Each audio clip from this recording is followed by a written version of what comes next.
Shalom a todos. Qué contento estoy de que encima no solo ayer hayamos disfrutado de lo que disfrutamos, sino que hoy empezamos más temprano. Cuando pasan ese tipo de cosas, digo, a uno se le llena el corazón. Yo les voy a proponer para hoy que hagamos un ejercicio de esos en que se puede aplicar la introducción teórica que hicimos ayer. Yo ayer traté de contarles, de modo, aunque sea básico, que hay...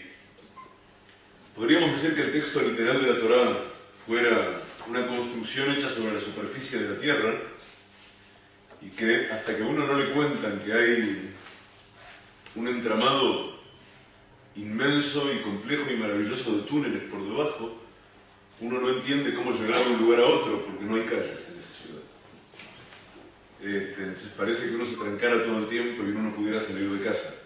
Una ciudad muy extraña. Hasta que a uno le cuentan que en realidad hay un entramado de túneles fabuloso y que todo está conectado con todo y que en realidad no hay punto de la ciudad del cual no se pueda llegar a cualquier otro, y lo mejor, hay un mapa. Entonces, este entramado de túneles que tenemos adopta varias formulaciones distintas. Una de ellas es la que empezamos a ver ayer, que es la formulación numérica. Las matemáticas nos conectan todos los sentidos de la Torá en lo profundo del texto y nos llevan a hallar que a veces ideas que parecen inicialmente inconexas por completo y que no parece haber modo de atar a la una con la otra, de pronto en realidad son dos caras de la misma moneda, o de pronto son dos formas de decir lo mismo. Decíamos ayer que debemos tratar de vivir con el tiempo, y que vivir con el tiempo es vivir al ritmo que vamos leyendo la Torá también. Entonces estamos en la Parashá Vayishlach, como empezamos ayer. Y empezamos a contar, ayer empezamos con contar cuando Jacob durmió sobre las piedras, etcétera, etcétera. Pasan muchos años y Jacob se apresta, ya se fue de la casa de Labán, de su suegro Labán. Mencionamos estos puntos ayer, y hay un momento en que Jacob se queda solo.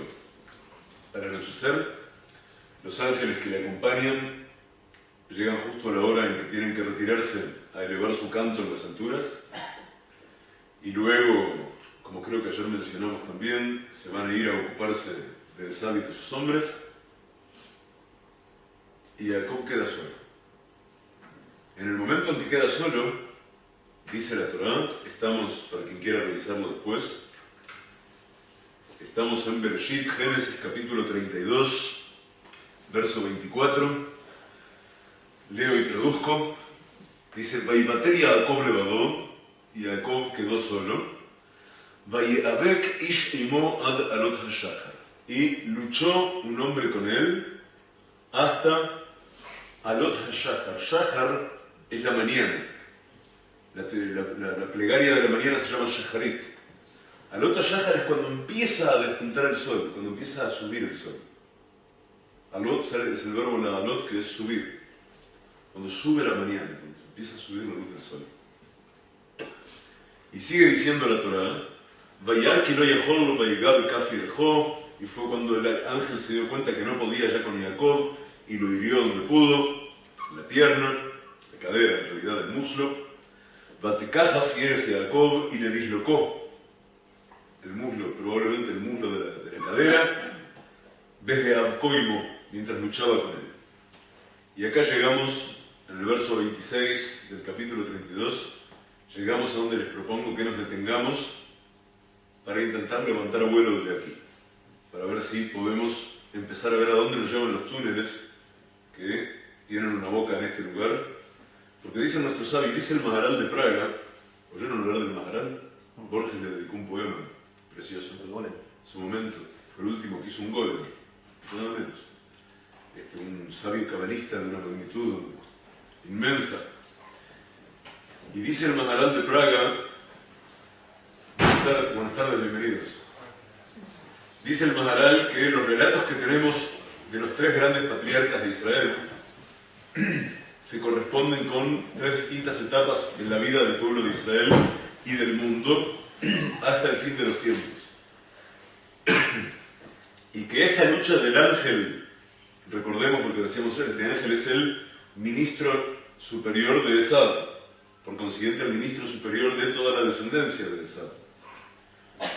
Sabemos que a partir de esta lucha de Jacob con este ángel, el hecho de que Jacob haya triunfado sobre el ángel y haya ocurrido todo lo que vamos a ver a continuación, en la profundidad del texto, eso es lo que ha determinado que el pueblo de Israel, pese a todas las veces que la descendencia de Esaú, que es tanto Edom como Amalek, nada menos, se hayan empeñado a lo largo de toda la historia en hacer desaparecer al pueblo de Israel de la faz del planeta, muchas veces lograron hacerle enorme daño al pueblo de Israel, pero solamente porque Jacob triunfó sobre el ángel este, derrotó al ángel este, no tienen permiso para exterminar de ningún modo por completo al pueblo de Israel.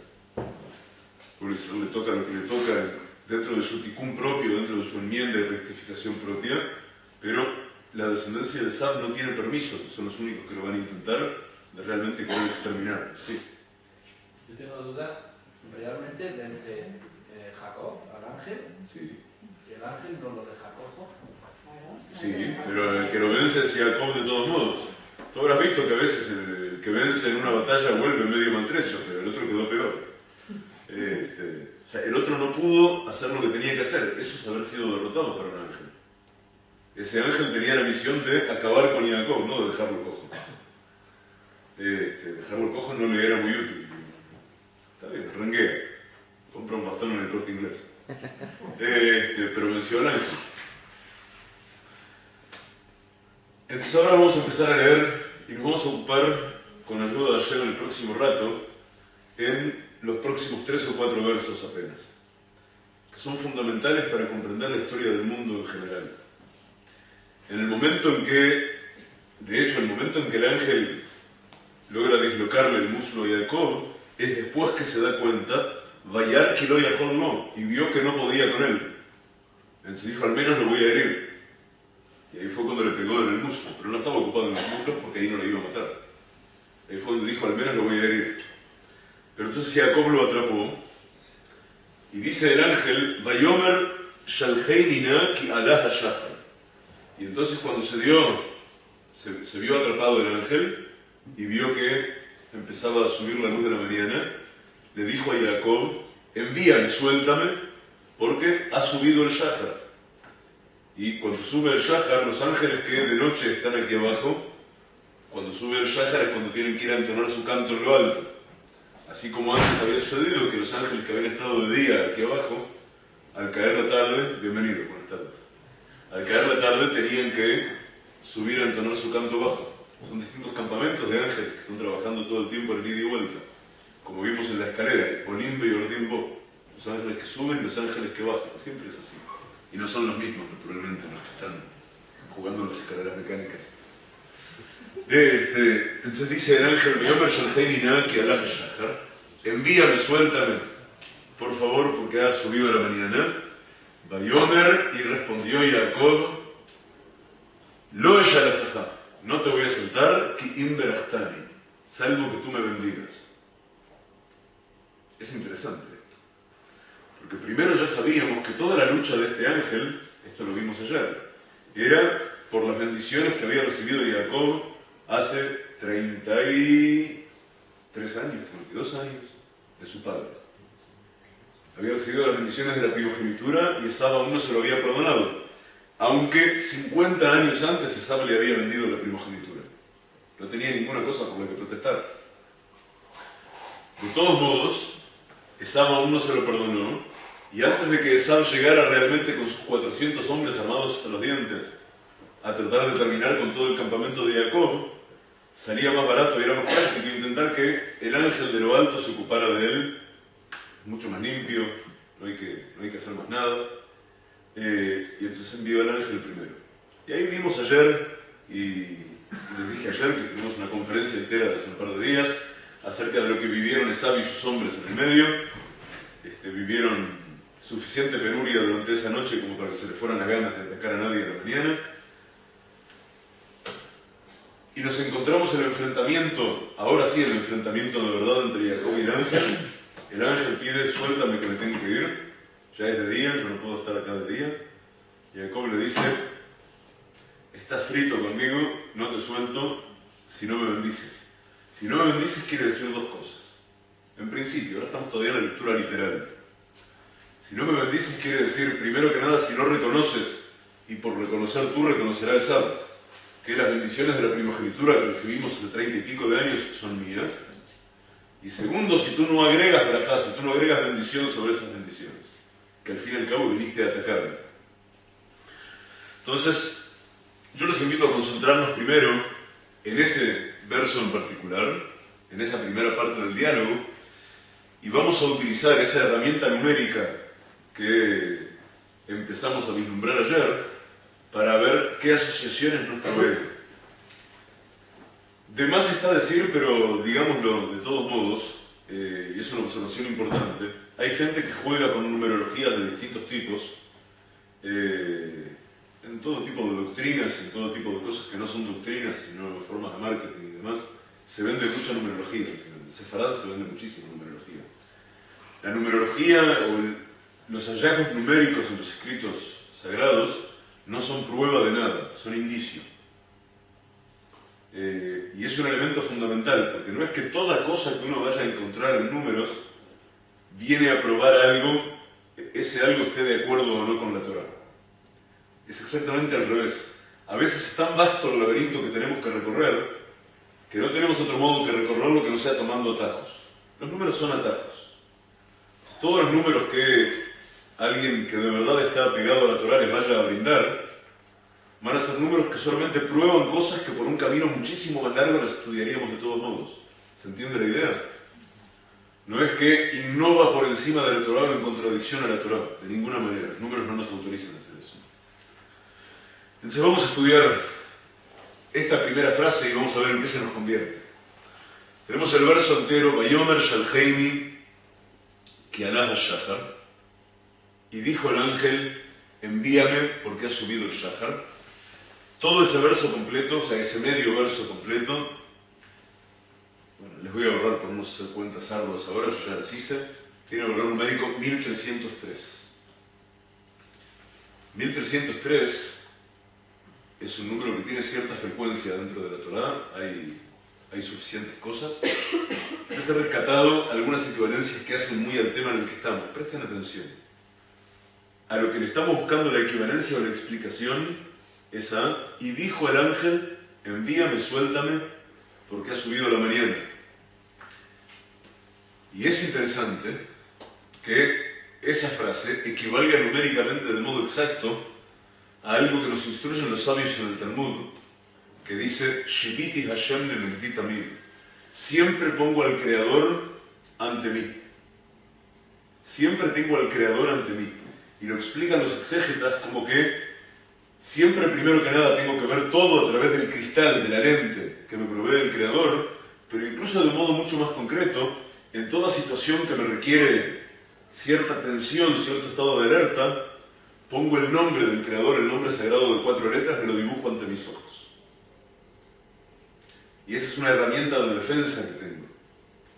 Y así enseñan los Mekubarim, los grandes iniciados a la Kabbalah. Entonces, caramba, ¿a qué le vamos a llamar en términos espirituales que subió el Shahar, que empezó a subir la luz de la luz matinal? Eso es cuando subió la fe. Eso es cuando la existencia se torna más espiritual. Venimos de la noche oscura y queremos luz. En términos espirituales, que suba el Shahar es Shiviti Hashem Kenegdi Tamid. Es que yo me aferro al nombre de Kadosh Baruj Hu, al nombre del Creador, en toda situación, porque sé que de él proviene todo. Es exacto. Y el ángel tiene que retornar a su matriz. Si el ángel está diciendo, suéltame porque aunque yo sea el ministro de Esad, yo en realidad soy una existencia puramente espiritual. Yo, Shiviti Hashem Kenegdi Tamid, yo siempre estoy aferrado al Creador. No soy como ustedes los hombres. Por eso es que debes soltarme, porque yo voy a volver a la fuente de lo sagrado. Ahora viene segunda cara para esto, porque esta parte parecería darle la razón al ángel, ¿no? A partir de, si el ángel es tan dulce y dice, fíjate, yo solo por apego al Creador quiero que me sueltes y mandarme mudar de aquí sin condiciones tuyas, parecería que sería muy cruel ponerle condiciones para soltarlo y que se vaya. Eso sería así si no nos encontráramos con que el mismo valor numérico, que otra vez viene a relacionarnos una cosa con otra, ese 1303 otra vez, es el valor numérico de un verso en el libro de los Proverbios, en el libro de Mishlei, capítulo 21, verso 13, que dice así, prestad atención: Atam ozno miza'akat dal, quien cierra sus oídos ante el gemido del necesitado, ante el gemido del sufriente, gam hu ikra velo ya'ane, también él llamará, también él clamará y no recibirá respuesta. Miren qué maravilla.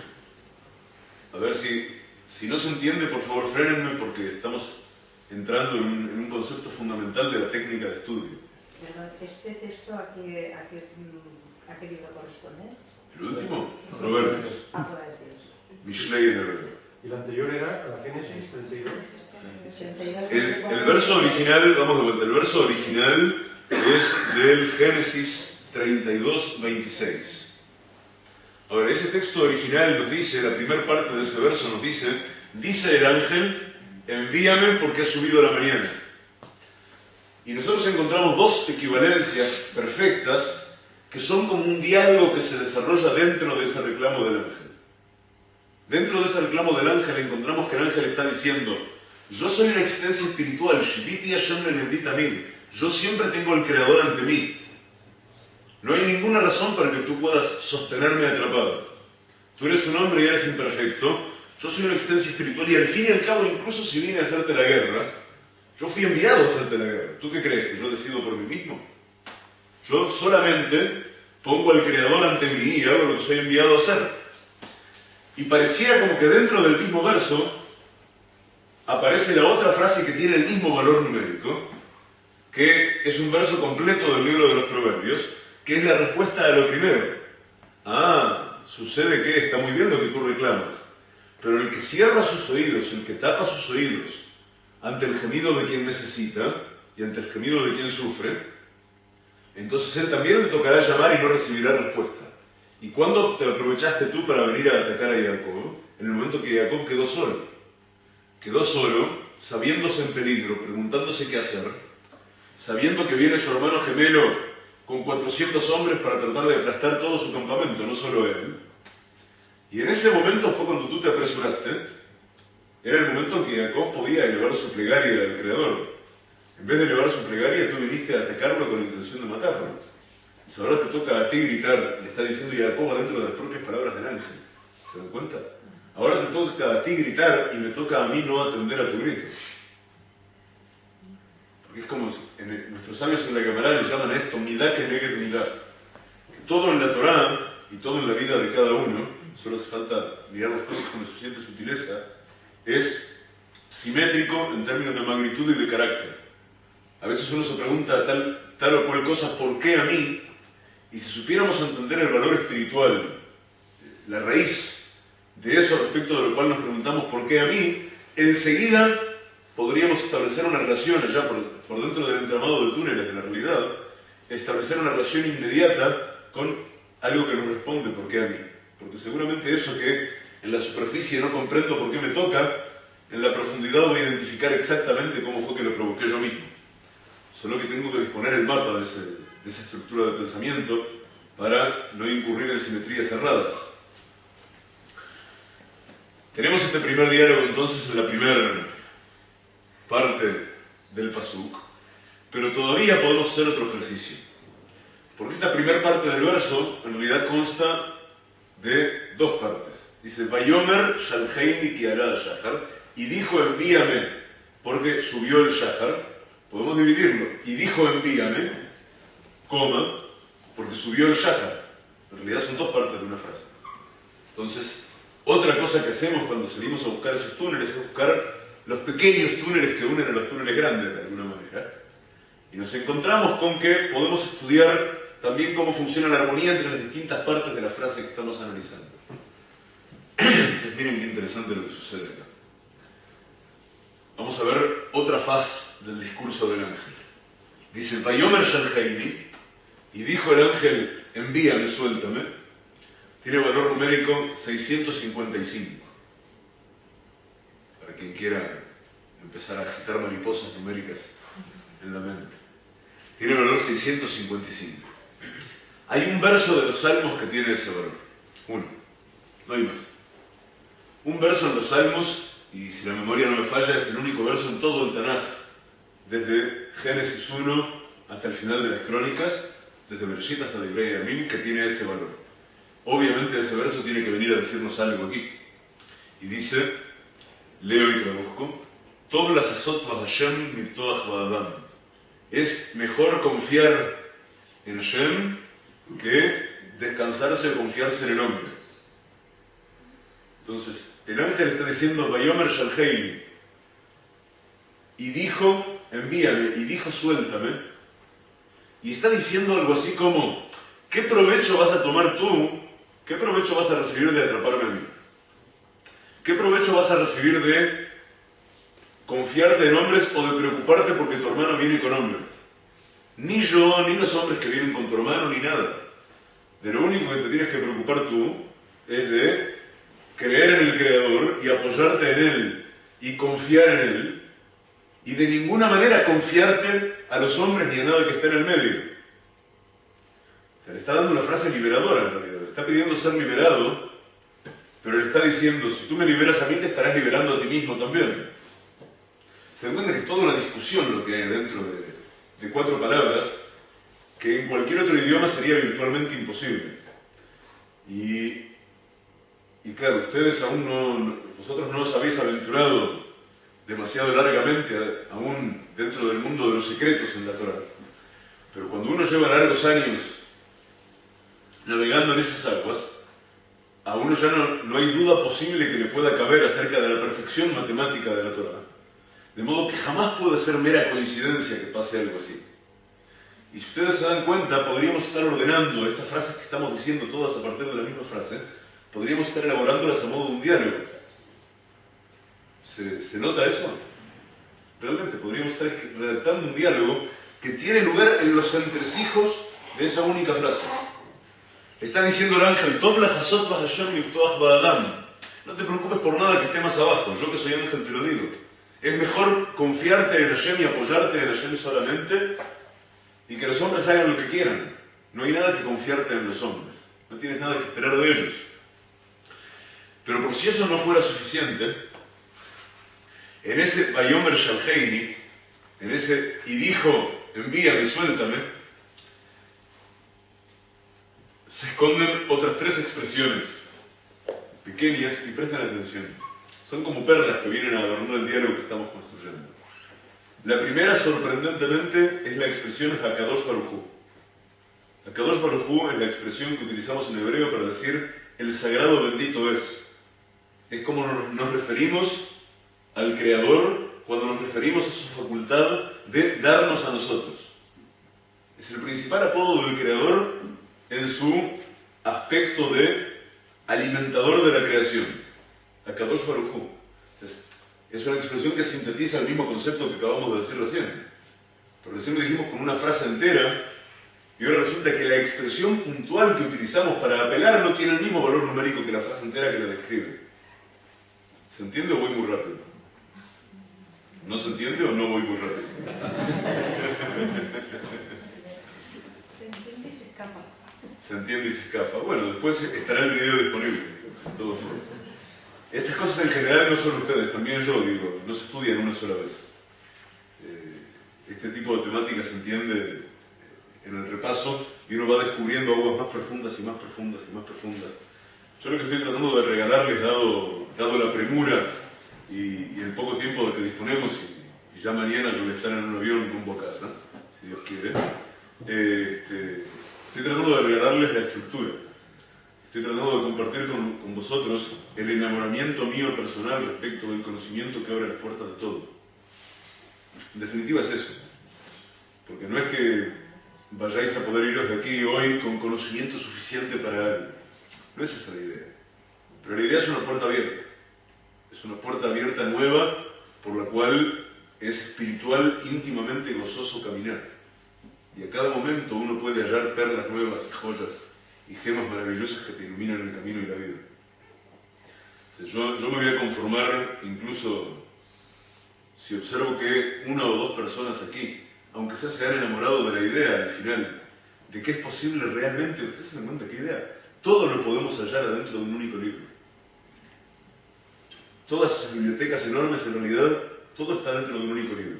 Y más aún, enseñan nuestros sabios en distintas partes, Rabbi Moshe ben Nachman, el Rambam, conocido como Nachmanides, demostró en un libro fascinante que escribió, que todas las 613 mitzvot, los 613 preceptos de la Torá, son deducibles de los 10 mandamientos, del texto de los 10 mandamientos.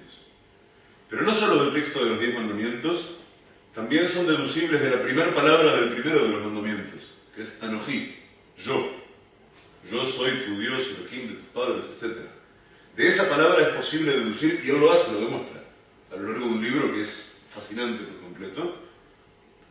Demuestra que de esa palabra él puede extraer absolutamente los 613 mitzvot. Hay otros ramanim, grandes iniciados a la Kabbalah, que han demostrado que con solo la palabra Bereshit, en el principio o con el principio, o sea, la primera palabra de toda la Torá, basta para poder extraer de ella la Torá entera. También eso hay. Y hay demostraciones fabulosas acerca de todo lo que se puede hacer con cada una de todas las permutaciones posibles de la palabra Bereshit, que tiene 6 letras, y todas ellas distintas. No hay nada que sea imposible extraer solo de él. Entonces el mecanismo que estamos compartiendo en este momento, el mecanismo de los números a nivel de gematria, hay otros mecanismos también numéricos que ustedes habréis oído nombrar, como alguien por aquí que me preguntó ayer por los códigos de la Biblia, los códigos ocultos de la Biblia, que es un mecanismo de salteo, donde se hallan también cosas absolutamente inconcebibles si uno carece de fe.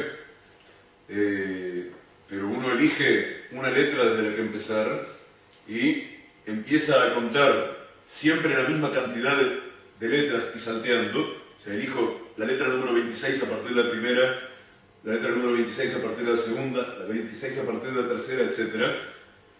Y de acuerdo a la idiosincrasia de la razón que elijo, ese número que elijo, que cada número tiene algo que decirnos, se encuentran significados sorprendentes, pero a niveles increíbles. Hay una parte de la Torá, la parte de la Torá donde se habla de la agresión de Amalek, cuando Amalek sale a tratar de exterminar al pueblo de Israel sin razón alguna, en realidad. Y al final de esa parashá aparece la orden de exterminar a Amalek, porque es símbolo de todo mal, con cálculos muy sencillos y con razones numéricas muy bajas, o sea, todo muy concentrado en un texto muy pequeño. Aparecen, entre tantas otras cosas, los nombres de los 5 máximos dirigentes del Tercer Reich. Los 5 nombres que empiezan con H, Hitler, Himmler, Hess, ¿me faltan 2? Bueno, los 5 aparecen allí, todos con la misma razón numérica. Es pavoroso. Si uno sabe lo que busca y sabe buscar, está realmente todo, hacia atrás y hacia adelante. No hay nada que buscar en otro lado. Pero realmente no hay nada que buscar en otro lado, es impresionante. ¿Usted qué quiere? ¿Química? Mucha más química que lo que saben los químicos de biología. ¿Quiere la historia? Hay que sentarse a estudiar. Newton sabía mucho a partir de los mismos libros que estudio yo. Y literalmente. Y la teoría combinatoria fundamental en las matemáticas empieza en el Sefer Yetzirah, el libro de la formación, atribuido a Abraham Avinu. Y atribuido con mucha justicia a Abraham. De modo que no hay nada nuevo bajo el sol. Ese es uno de los problemas de las traducciones. En general, todo el libro de Kohelet, ahora que dije no hay nada nuevo bajo el sol, me van a perdonar la digresión, pero el libro de Kohelet, llamado el Eclesiastés, tiene un grave problema con sus traducciones. Hay mucha gente que cree que los judíos somos escépticos o pesimistas a partir de que el Eclesiastés es traducido como que casi que no valiera la pena hacer nada sobre la faz de la tierra. Y si alguien oyó nombrar una frase que se dice poco, que dice traductore, traditore, si eso es verdad en general, nunca es tan cierto como dentro del libro de Kohelet, el Eclesiastés, que dice exactamente todo lo opuesto. Esa frase inicial que empieza diciendo vanidad de vanidades, todo es vano, nunca fue escrita por el rey Shlomo, por el rey Kohelet, autor del Eclesiastés. Dice Hebel ha'avalim, y la palabra Hebel que el traductor ha traducido por vano. La ha traducido por vano porque es algo inasible, porque Hevel es el aliento. Pero caramba, va a sonar distinto si yo te digo aliento de los alientos, hálito de los hálitos. Es precisamente lo que vivifica. Todo es hálito vital a ese punto. Y después dice el rey Shlomo, y dice realmente nada nuevo hay bajo el sol. Entonces la civilización occidental ha aprendido de eso, que todo es un eterno retorno y que no queda esperanza. Y en realidad, pero inmediatamente, la primera exégesis a ese verso advierte, nos está diciendo el rey Shlomo en su infinita sabiduría, que lo nuevo de verdad viene de por encima del sol. Eso es lo que nos está diciendo, no que no hay nuevo.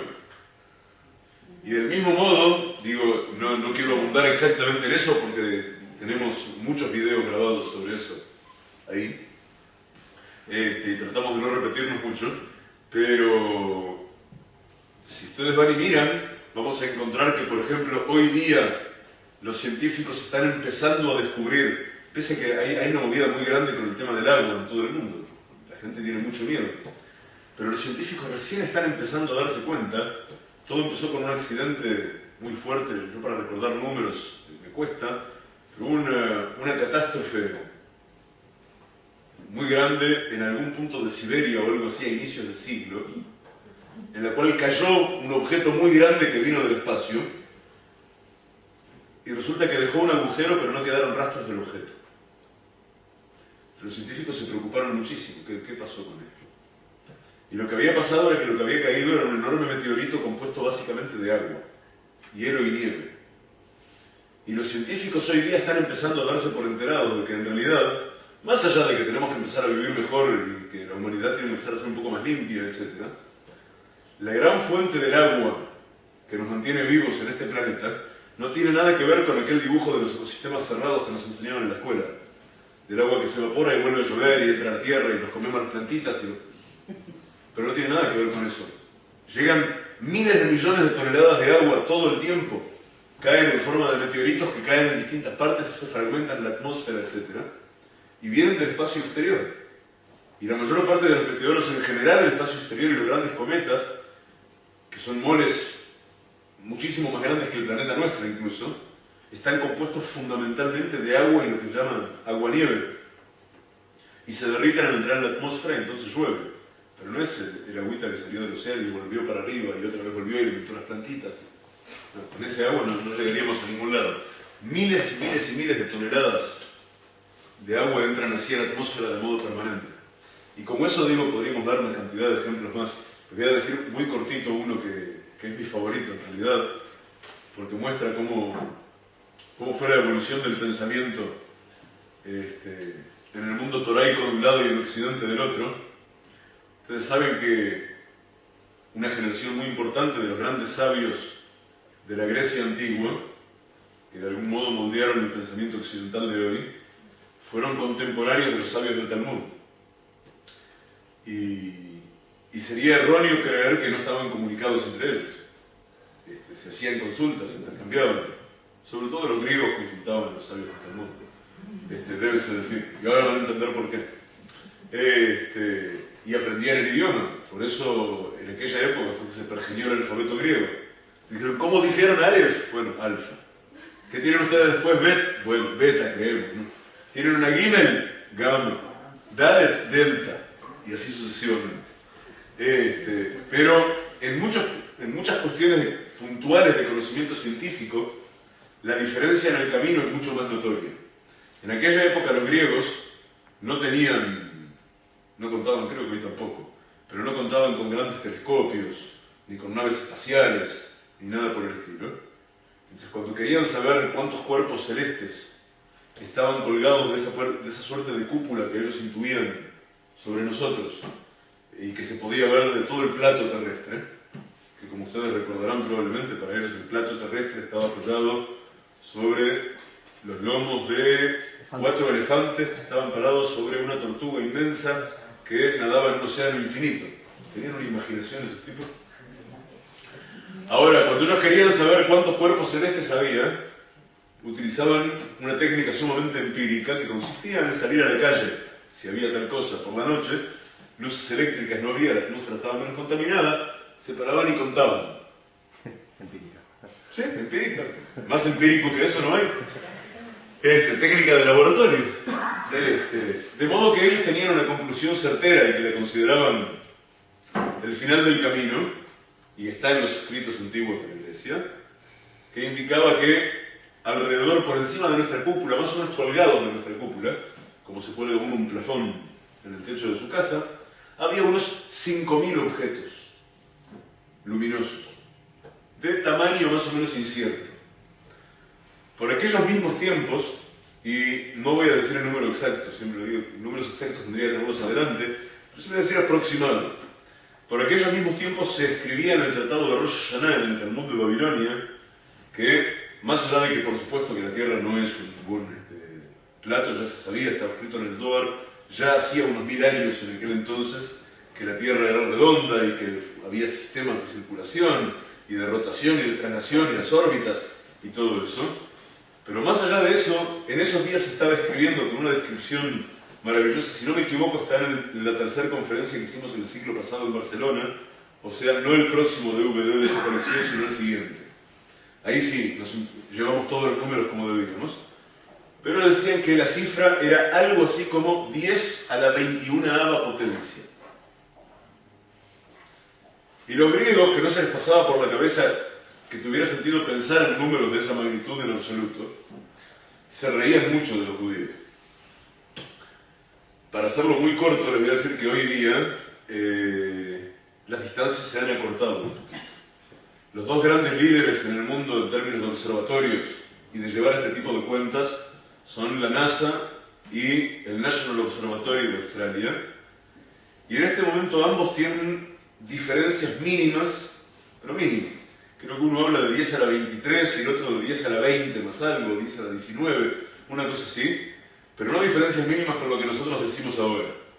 No, diferencias mínimas con lo que decíamos hace 2500 años. Ya desde entonces. Y lo sabíamos, pero no lo sabíamos por tener telescopios. Lo sabíamos porque está en la Torá. Y está en la Torá, y si uno sabe desmenuzar el conocimiento, y uno conoce los códigos que hay que aplicar para entender de verdad lo que está escrito en la Torá, entonces uno se encuentra con que, por ejemplo, un relato que dice, y este tipo fue atacado por otro, y lucharon toda la noche, y el otro le dijo, suéltame.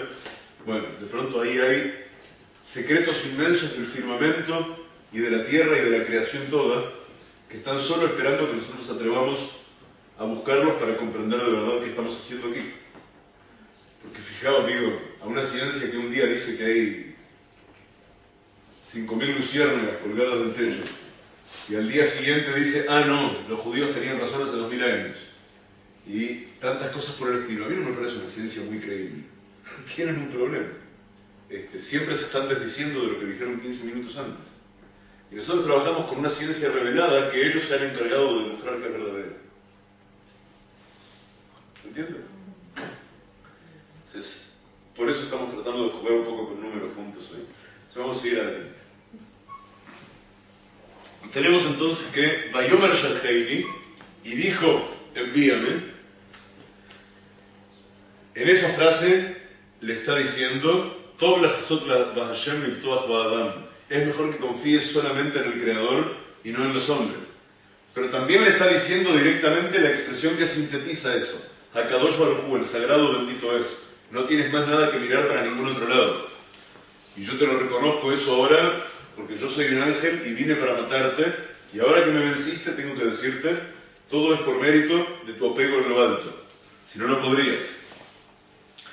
Y también es igual a una expresión que hemos leído 2 secciones atrás en la Torá, cuando llega Eliezer, el siervo de Abraham, y trae consigo a Rivka, a Rebeca, para que contraiga matrimonio con Isaac.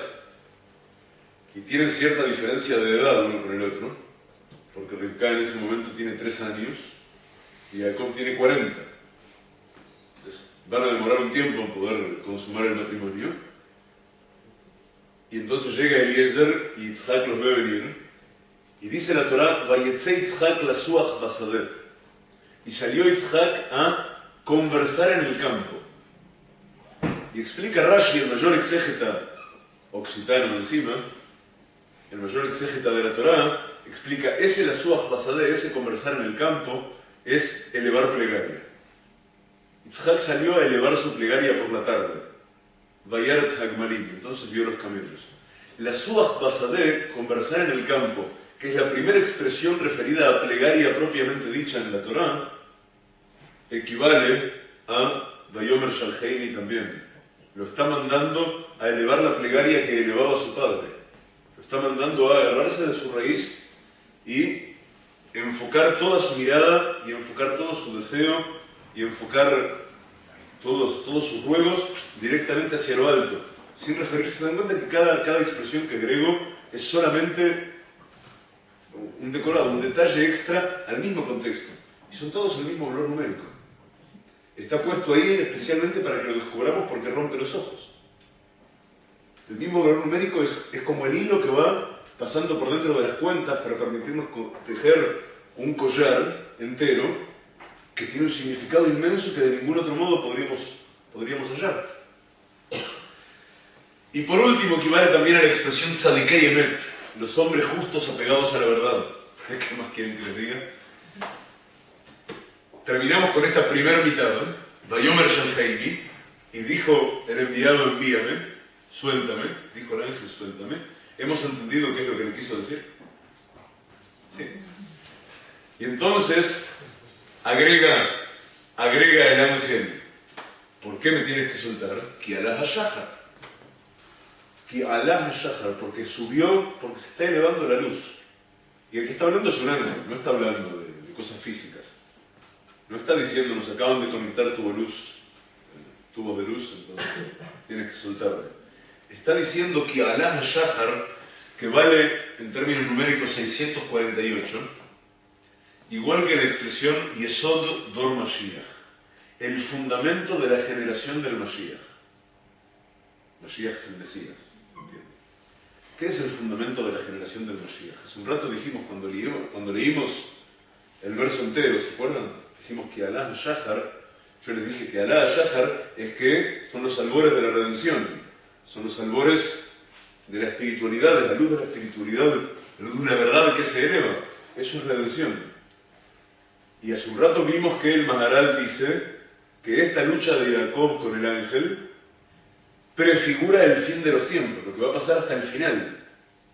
Y que de hecho todo lo que vive Jacob a lo largo de estas dos secciones de la Torá, la de la semana pasada, que la comentamos brevemente ayer, y la de esta semana, todo eso prefigura nuestro tiempo, la generación del Mesías.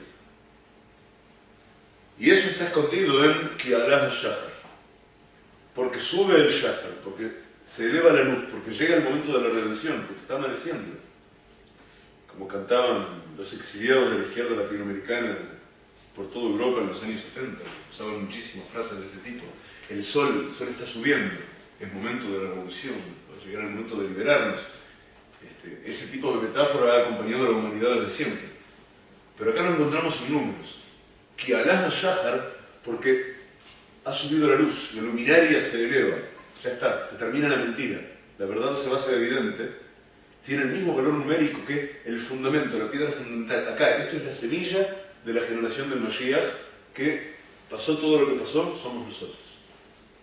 Ellos empezaron un ciclo que está culminando en la generación nuestra, como vimos ayer acerca de algunas de las señales que indican que somos nosotros.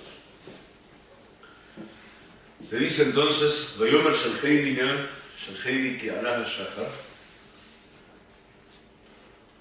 y le responde Jacob en la segunda parte del mismo verso todavía, solo vimos medio verso hasta ahora. Y le dice Jacob, Vayomer Lo Eshlachacha Ki Im Berachtani, no te enviaré, no te soltaré, no te liberaré, si tú no me bendices. Y ahí hemos dicho ya que dicen los exégetas que se refiere a dos cosas distintas. Y esto todavía antes de entrar en los números. Primero, reconoce tú, para que Esab reconozca luego sobre la faz de la tierra, que las bendiciones que yo recibí realmente son mías y que nadie vuelva a protestar sobre ello. Y segundo, agrega bendición sobre esas bendiciones. Entonces vamos a mirar si los números corroboran lo que estamos tratando de entender o si nos agregan algo, porque en general somos un poco cerrados, nos cuesta entender de una frase tan sencilla, entender realmente significados profundos. También un ángel te dijo que lo liberes, tú estás en posición de fuerza, le pones condiciones. Pero cuando estamos hablando de seres paradigmáticos como estos, el sentido tiene que ser un poco más trascendental, tiene que llegar hasta nosotros. Entonces, dice, Vayomer lo shlachcha ki berachtani, y dijo Jacob entonces, no te liberaré si no me bendices. Prestad atención porque acá vamos a hacer una sopa de letras y de números un poco más espesa que la previa. Este semiverso entero tiene valor numérico 1400. Cuando hay números redondos, para empezar, a uno siempre le llama la atención, porque no es fácil que haya números redondos. Digo, tenemos 10 letras que son los números del 1 al 10. Para llegar a un número redondo con 2 ceros al final, ya tiene un simbolismo importante en sí mismo. 1400 por lo pronto es 50 veces 28. ¿No? Sí, me pueden creer. Es 50 veces 28. 28 se escribe en hebreo con la letra Kaf y la letra Het. La letra Kaf vale 20, la letra Het vale 8. Y juntas se leen como la palabra Koach. Koach es fuerza, es potencia. Esto es el 28. Ahora dijimos que lo tenemos que multiplicar el 28 por 50 para obtener 1400. 50 en la Torá siempre significa lo mismo, gracias a Dios. La Binah, que es el entendimiento, hemos dicho que la Jochma es analógica, el hemisferio cerebral derecho. Lo que les estoy contando ahora está escrito, consignado por escrito la primera vez, si no me equivoco, en el libro del Zohar, que tiene 2500 años acaso. Y gracias a Dios la medicina moderna lo sabe desde los años 40, 50 del siglo que terminó. Entonces nosotros sabemos que la Jochma del lado derecho es analógico, y al ser analógico quiere decir que piensa deductivamente, piensa las cosas como un todo, y le entrega ese todo a la Binah. La Binah es analítica, naturalmente este es masculino y este es femenino. Entonces el polo masculino le entrega algo muy chiquito, entero y compacto del polo femenino, y el polo femenino de pronto con eso construye un edificio entero o me da un bebé en mis manos, como me sucedió gracias a Dios hace 5 semanas. Gracias. Pero es maravilloso, porque lo mismo que estudiamos en el Zohar que ocurre a nivel de la mente y a nivel del espíritu es exactamente lo mismo que ocurre a nivel del cuerpo. Es exactamente así. El polo masculino y el polo femenino se relacionan del mismo modo en el mundo celestial que a flor de tierra. Entonces, aprendemos que la Binah, el lado izquierdo, el entendimiento, tiene 50 puertas. Hay 50 puertas por las que es posible acceder allí. Entonces, cuando tenemos toda la potencia de lo sagrado multiplicada por las 50 puertas de la Binah, tenemos el entendimiento completo capaz de actuar. O sea, el entendimiento completo con capacidad de reinar realmente sobre todo, de manifestarse, tiene toda la potencia. Entonces tenemos Vayomer lo shlachcha ki berachtani, entonces tenemos un hombre que es capaz de ponerle condiciones a un ángel y decirle, si tú no me bendices, por más ángel que seas, yo sé que en este instante yo reino sobre ti, aunque yo soy hombre, porque yo tengo la potencia multiplicada por la Binah entera. Quiere decir que yo ya he comprendido todo, yo soy un hombre sabio, soy un hombre sagrado. Y en este instante, al vencerte a ti en batalla, me ha sido dada también la potencia. Se multiplican entre ambas, no tienes opción, solo vas a poder bendecirme. Si no, no vas a poder cumplir con tu misión. Pero esto es el principio, además. Porque 1400 también es el valor de un verso del Génesis. Y mirad de qué verso del Génesis. Dijimos recién, y estábamos estudiando el nivel literal del texto, cuando lo dijimos. Dijimos recién que se refería, cuando dice salvo que me bendigas, se refería a dos cosas distintas, ¿se acuerdan? Primero, que me reconozcas que las bendiciones de papá son mías, y segundo, que me agregues bendición. Y miren a qué verso nos lleva esto exactamente con el mismo valor. verso que está en Bereshit, en Génesis 12:2, que dice, leo y traduzco, Ve'eshale goy gadol, y te haré un gran pueblo, Va'avarejeja, y te bendeciré, Va'agadlash meja, y engrandeceré tu nombre, Veheye braja, y sé de ser, te doy la orden de que seas braja, sé bendición. ¿Quién le dice esto a quién? Le dice el creador a Abraham, antes de cambiarle el nombre, cuando no se llama Abraham todavía, sino solo Abraham. Es la primera bendición de la primera simiente del pueblo de Israel. El primer origen del pueblo de Israel está en esta bendición. Entonces, mira, yo estaba reclamando apenas, si tú crees que yo estoy reclamando solamente las bendiciones de papá, o las bendiciones del abuelo, estás equivocado. Yo quiero que tú, acá, ángel enviado de lo alto, para vencer en mí, que tú aquí evoques y renueves la bendición que el Creador le dio a mi abuelo Abraham. Eso es lo que está exigiendo. Y, de vuelta, no vamos a encontrar 200 versos en la Torá que tengan valor numérico 1400. No, este. ¿Se entiende? Es así de preciso. Es un viaje de una precisión impresionante. Y está todo oculto aquí dentro. Ve'eshale goy gadol, y te convertiré entonces en un gran pueblo. Va'avarejeja, y te bendeciré. Dos bendiciones. Ve'eshale goy gadol, y te haré un gran pueblo. Va'avarejeja, te bendeciré. Va'agadlash meja, y engrandeceré tu nombre. Y lo último, que es una orden, es una bendición en sí misma, y sé bendición. Bueno, una de las cosas que hicimos con la mitad anterior del verso, podemos repetirla porque tenemos nuevamente una equivalencia repartible en 4 partes. Tenemos 4 bendiciones en una. ¿Verdad? ¿Se entiende? Bien. Entonces, vamos a jugar a separarlas. El único reloj que me quedaba se me rompió, de modo que no tengo idea de cuánto estamos. ¿Cuánto llevamos? Tienes una hora todavía. Bien, qué bueno.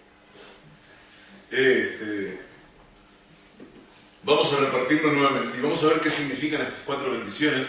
Y prestad atención, porque esto que se aplica a un pueblo entero a lo largo de una historia, y se aplica al mundo también, esto, si hilamos lo suficientemente fino, es aplicable a la vida de cada uno. Estamos estudiando los mecanismos a cuyo través recibimos nosotros bendición para nuestras vidas, y qué bendición significa qué. ¿Qué tipo de bendición somos capaces de traer?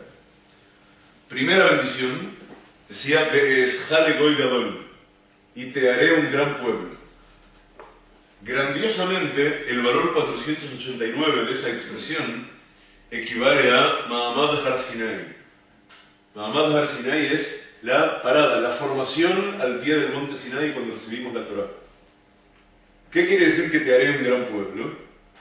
Quiere decir todo eso que han dicho los antisemitas siempre acerca del elitismo judío y de que los judíos se creen superiores y todas esas cosas. No, quiere decir que los judíos van a recibir la Torá.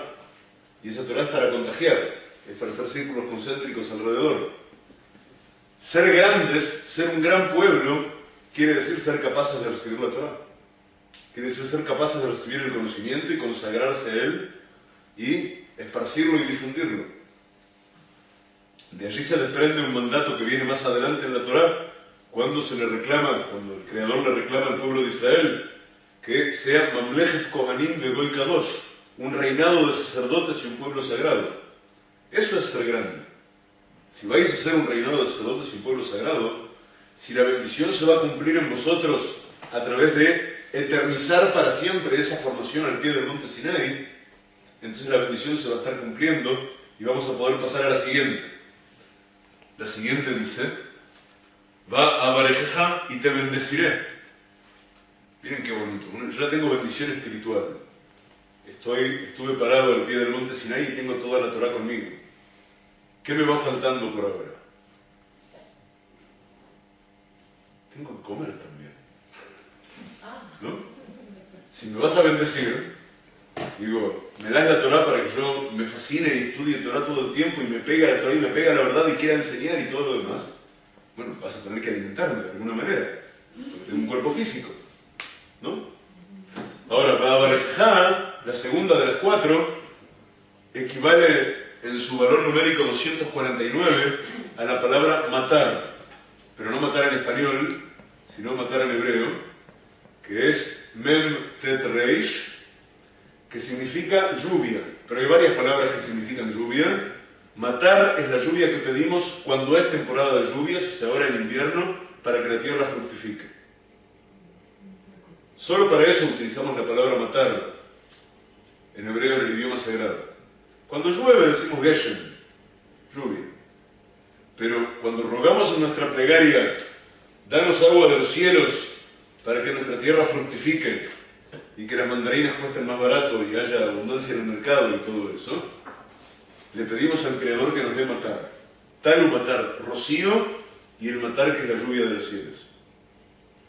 Entonces la segunda brajá, si logramos pasar la prueba de la primera brajá, que es recibir la Torá en el monte Sinai, y el nombre Sinai también tiene una magia muy importante, pero prefiero no irme tanto por las ramas, pero está en una de las conferencias de la semana pasada una larga disquisición a su respecto.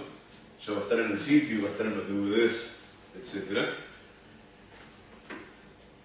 Una vez que yo acepté, que pasé la prueba de suscribir el pacto de la Torá de verdad, de pararme en el Sinai, no caer en el becerro de oro, si caí en el becerro de oro, redimirme del becerro de oro, aceptar decir Naaseh Benishma. Naaseh Benishma es lo que dijimos al pie del monte Sinai, que nos hizo merecer la Torá. Haremos y sabemos que solo por vía de la acción, entonces comprenderemos. Que dicho sea de paso, esto ocurrió 40 días luego de haber salido de Mitzrayim, ¿verdad? A la salida de Mitzrayim se le llama en hebreo Yetziat Mitzrayim, la salida de Mitzrayim. El valor numérico de Yetziat Mitzrayim es igual al de Naaseh Benishma, al de haremos y entonces comprenderemos. Miren qué perfecto, porque es por causa del mérito del haremos y comprenderemos, porque el Creador mira desde delante del tiempo, es solamente porque íbamos a decir haremos y comprenderemos que merecimos salir de Mitzrayim. Nosotros ya éramos esclavos hasta el fondo de nuestros corazones y rendíamos culto a la idolatría de los egipcios y la verdad no éramos muy espirituales, estábamos perdidos por completo. Estábamos a un paso de que ya no fuéramos recuperables, pero solamente por el hecho de que íbamos a decir Naaseh Benishma merecimos Yetziat Mitzrayim, la salida de Mitzrayim, y ambos tienen el mismo valor numérico para reflejarnos esa realidad específica. Entonces ya tenemos dos bendiciones de las 4 que están implicadas en ¿dónde? En el Vayomer Lo Yishlachcha Ki Im Berachtani. O sea, estamos explicando, no te voy a soltar hasta que me bendigas. Estamos explicando qué es que me bendigas. ¿Se entiende?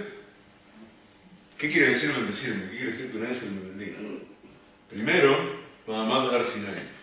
Primero recibir la Torá. Primero ser cultor de la verdad.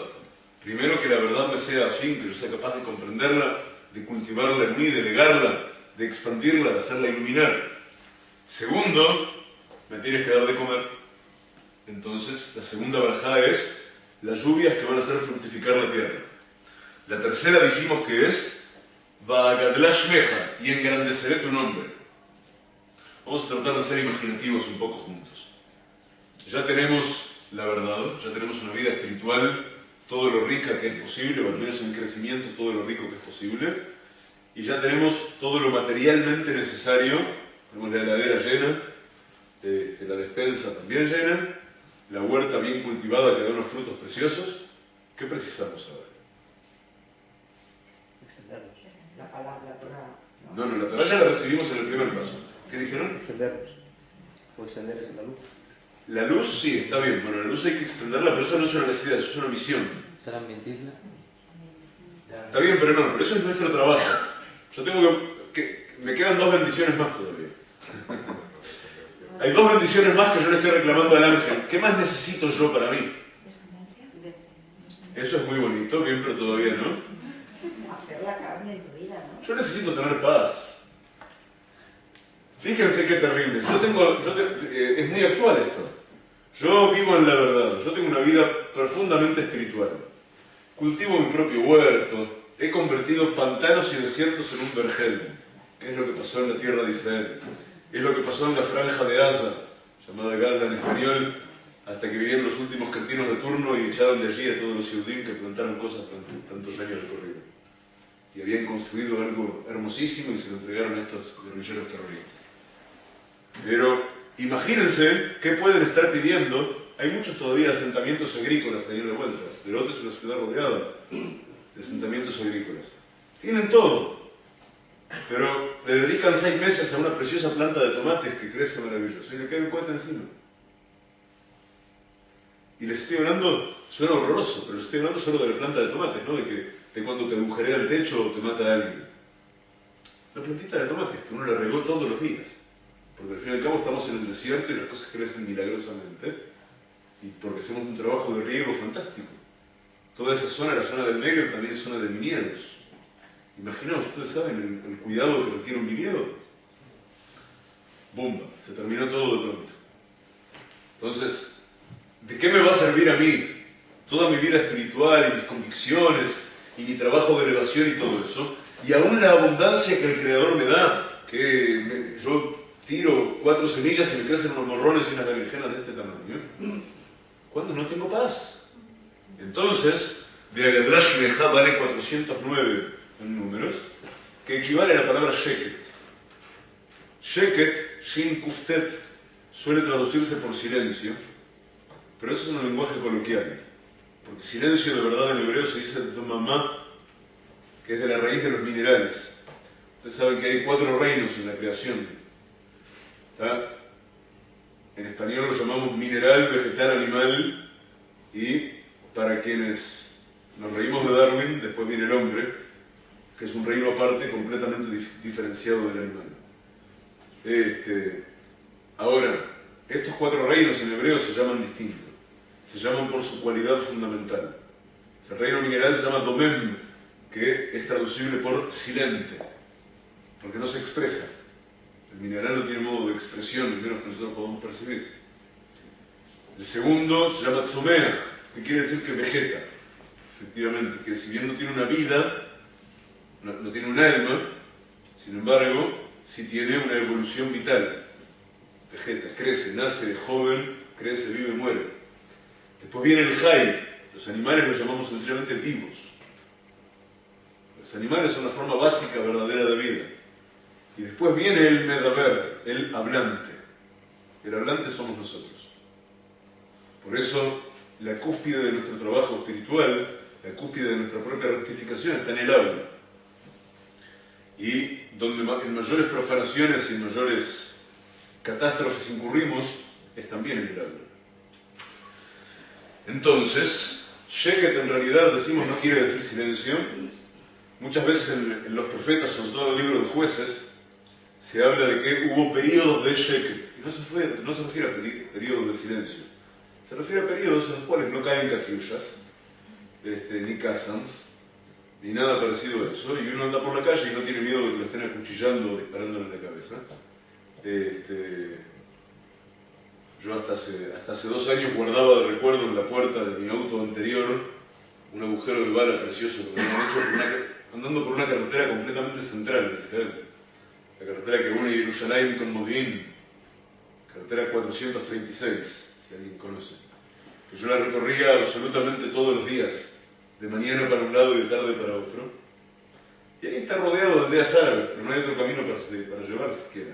Por otra parte, estoy en mi casa y yo no agrego a nadie. Y pasó veces que, digamos, pedradas, o que anduvimos sobre piedras, con todo el peligro que eso significa, que habían sido arrojadas antes. Y una vez fue absolutamente, uno gracias a Dios tiene fe, yo les dije ayer, creo, ¿no?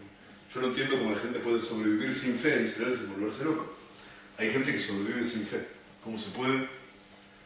Yo creo que solamente la fe puede sostenerte en el hecho de que tú manejas a 120, 130 kilómetros por hora y la bala te hace un agujero más o menos a esta altura y 20 centímetros detrás tuyo, en la puerta de atrás. O sea, fue una nada, fue una microfracción de segundo. Bueno, es eso. Entonces yo preciso Sheket. Porque si yo no tengo Sheket, yo tengo problemas, estoy angustiado, vivo en ese vértigo espantoso, salgo de casa, no salgo de casa, tengo que averiguar, tengo que ver, a ver, están tirando piedras ahora, están baleando, ¿qué opina la policía? ¿Qué opina la seguridad? ¿Qué dice la radio? Dios mío, y eso porque quiero ir al almacén que queda. Si no tengo Sheket, no voy a poder efectivizar de verdad las 2 bendiciones que ya recibí. Entonces, Sheket es el valor numérico de la tercera bendición. Aparte, yo no sé si ustedes se dan cuenta, pero este es el orden. Porque el Sheket, la paz, hay que ganárselo con el trabajo espiritual. Tras el trabajo espiritual vienen los medios materiales. Y entonces uno tiene que tener, bueno, estoy sólido, estoy trabajando, tengo resuelto lo espiritual, gracias a lo espiritual tengo resuelto lo material, ahora necesito armonía para amalgamar todo eso. Vienen en orden las brajot. Y la cuarta dice Beheye Brajá, que es una orden de bendición. O sea, yo te bendigo que puedas cumplir la orden. Beheye Brajá, sé bendición. Tú debes significar bendición para todos los demás. Bendición, Beheye Brajá, tiene valor numérico 253, que es la palabra Mazor. Mazor en hebreo es una palabra muy dulce. Mazor es alivio, es reposo, es curación. Un apósito se llama Mazor. O sea, hasta que tú llegues a tener Sheket, y antes hayas llegado a la prosperidad económica, y antes hayas llegado, que es la base de todo, a la solidez espiritual, vas a haber sufrido mucho. Tienes que rectificarte muchísimo. Hay que hacer un camino de nuevo. Digo, estamos tan lejos, pero tan lejos.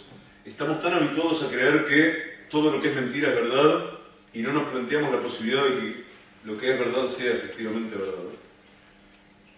Que tenemos que rectificar mucho y eso conlleva dolor, eso conlleva angustia, eso conlleva dificultad interna. Hay que reformatearse. Es como si entráramos... La imagen es realmente como reformatear el disco de una computadora. Uno cree que tiene una computadora que es todo exacto como está, y de pronto viene alguien que escribe format C dos puntos, y de pronto no hay nada, y cambió el formato porque de pronto nos cambió también el sistema operativo, y ya esa computadora no es la computadora que conocíamos, es otra computadora. Es un ordenador nuevo por completo. Bueno, y consta de los mismos elementos, los mismos ingredientes. ¿Esto tiene algo que ver, lo que está comentando usted ahora, con la Teshuvá, por ejemplo? No hay nada que no tenga que ver con la Teshuvá. O sea, como está hablando de cambio. Sí, el cambio se llama Teshuvá, sin duda. Claro. Es el camino de la Teshuvá. El camino de la Teshuvá es hacer eso, salir de la mentira para retornar a la verdad. Eso es lo que se llama camino de Teshuvá. Y Abraham es la bendición final.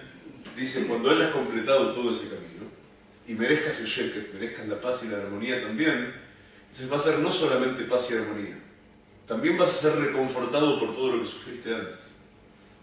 También te vamos a poner apósitos, vas a tener alivios, te vamos a poner buena música, buenos aromas, cosas innecesarias para vivir en paz, cosas extra para vivir en paz, pero que vienen a confortarte por haberte atrevido a pasar todo ese camino.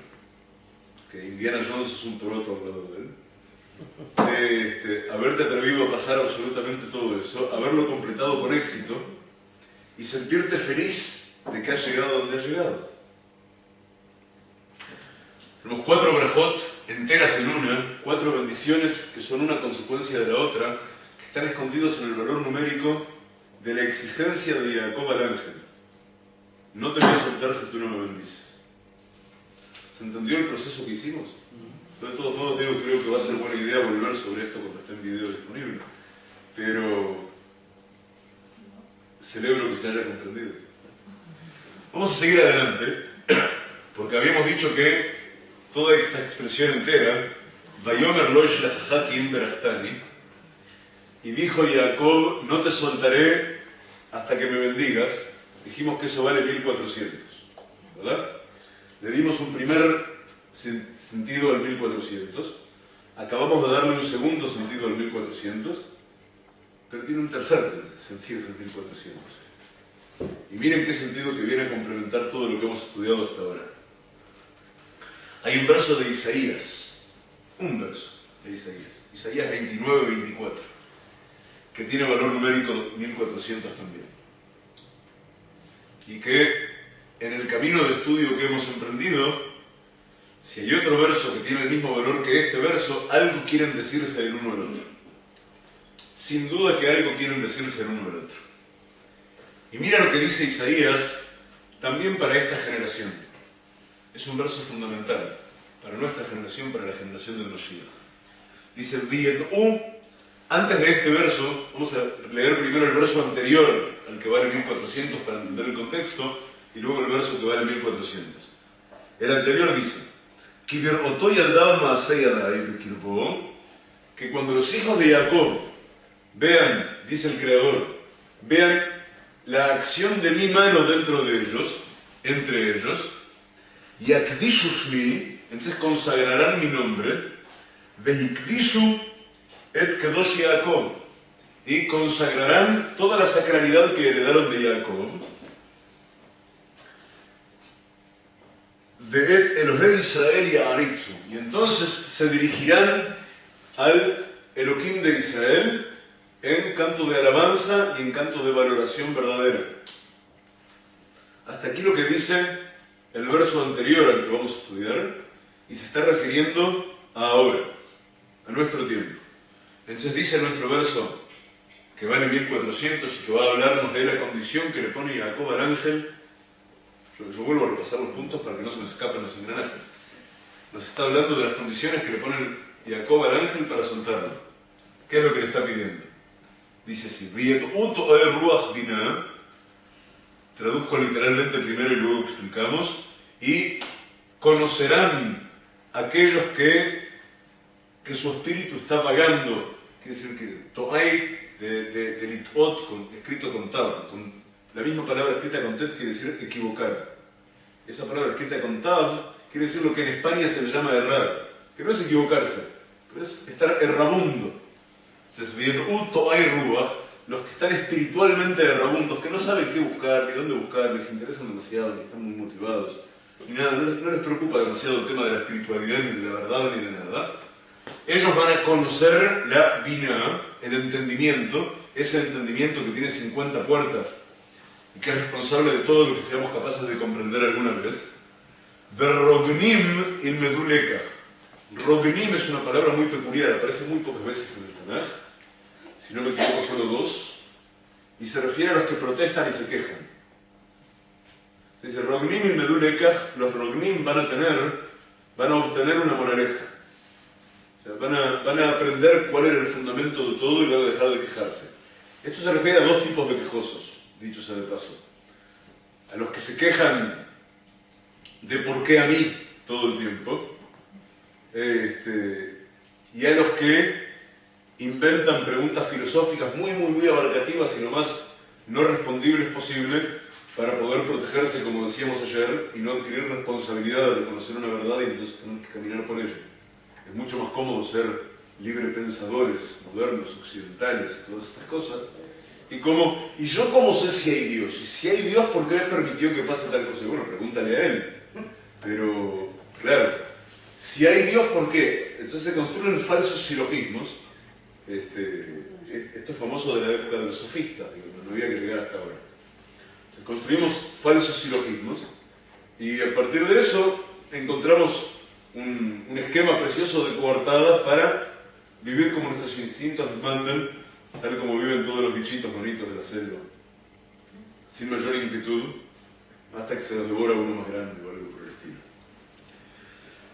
Entonces tenemos, ahora sí vamos a profundizar un poquito más dentro de este mismo verso, pero está clarísimo que está hablando de nuestra generación, no solo porque el contexto de este verso habla de nuestra generación, sino porque esto forma parte del pronóstico para el fin de los tiempos clarísimamente. Hace falta que haya una conciencia real, que alá Shahar, porque el Shahar subió. Si el Shahar subió, ya hay una luz que se proyecta sobre todo lo que estaba oscuro, y lo que antes era oscuro y objeto de fe ahora es evidente. Eso es la principal característica de los tiempos del Mashiach. El hecho de que lo que antes era objeto de fe se torna evidente. Cuando se torna evidente lo que antes era objeto de fe, se terminó la oportunidad de hacer Teshuvah, dicho sea de paso. Porque qué gracia. Ahora que ya es evidente, se hacen las cuentas, pero no se hace Teshuvah. Teshuvah es posible hacer cuando la Teshuvah es un acto de fe, el retorno completo. Pero cuando es un acto de fe, no cuando ya no hay posibilidad alguna de dudar, es como decir que cuando ya no tengo libre albedrío hago lo correcto. ¿Qué mérito tiene que haga lo correcto cuando ya no tengo libre albedrío? Entonces decimos, ¿cómo es que va a ocurrir que ese instante final que todos los que están sumidos en la oscuridad vean la luz.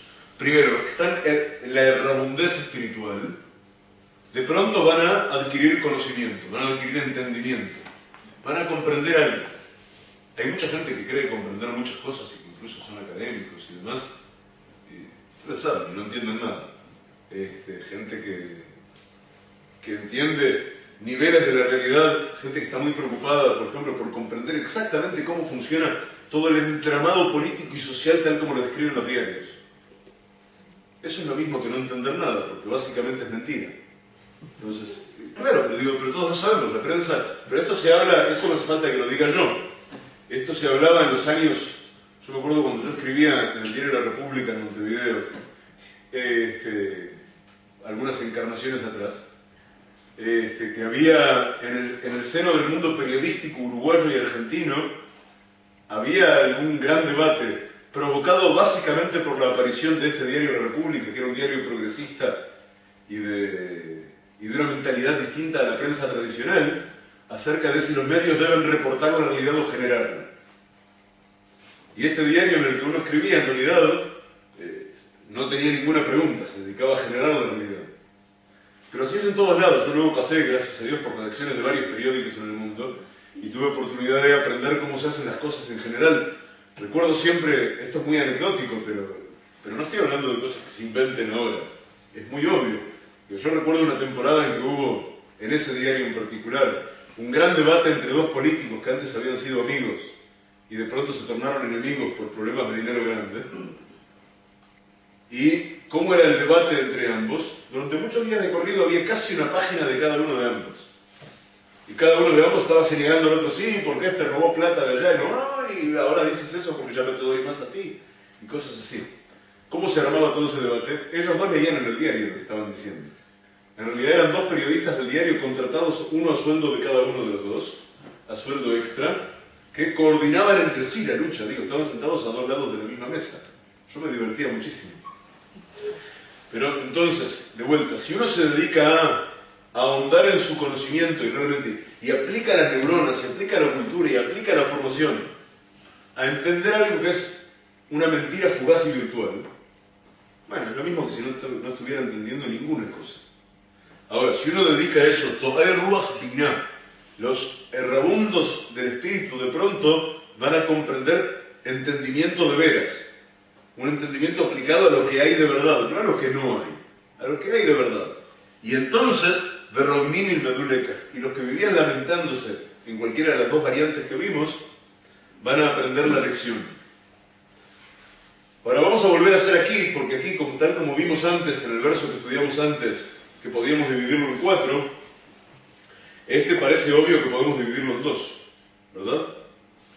Veyet'u To'er Ruach Binah, y los errabundos del espíritu van a conocer entendimiento, 1, y la segunda, y aquellos quejosos van a aprender una lección.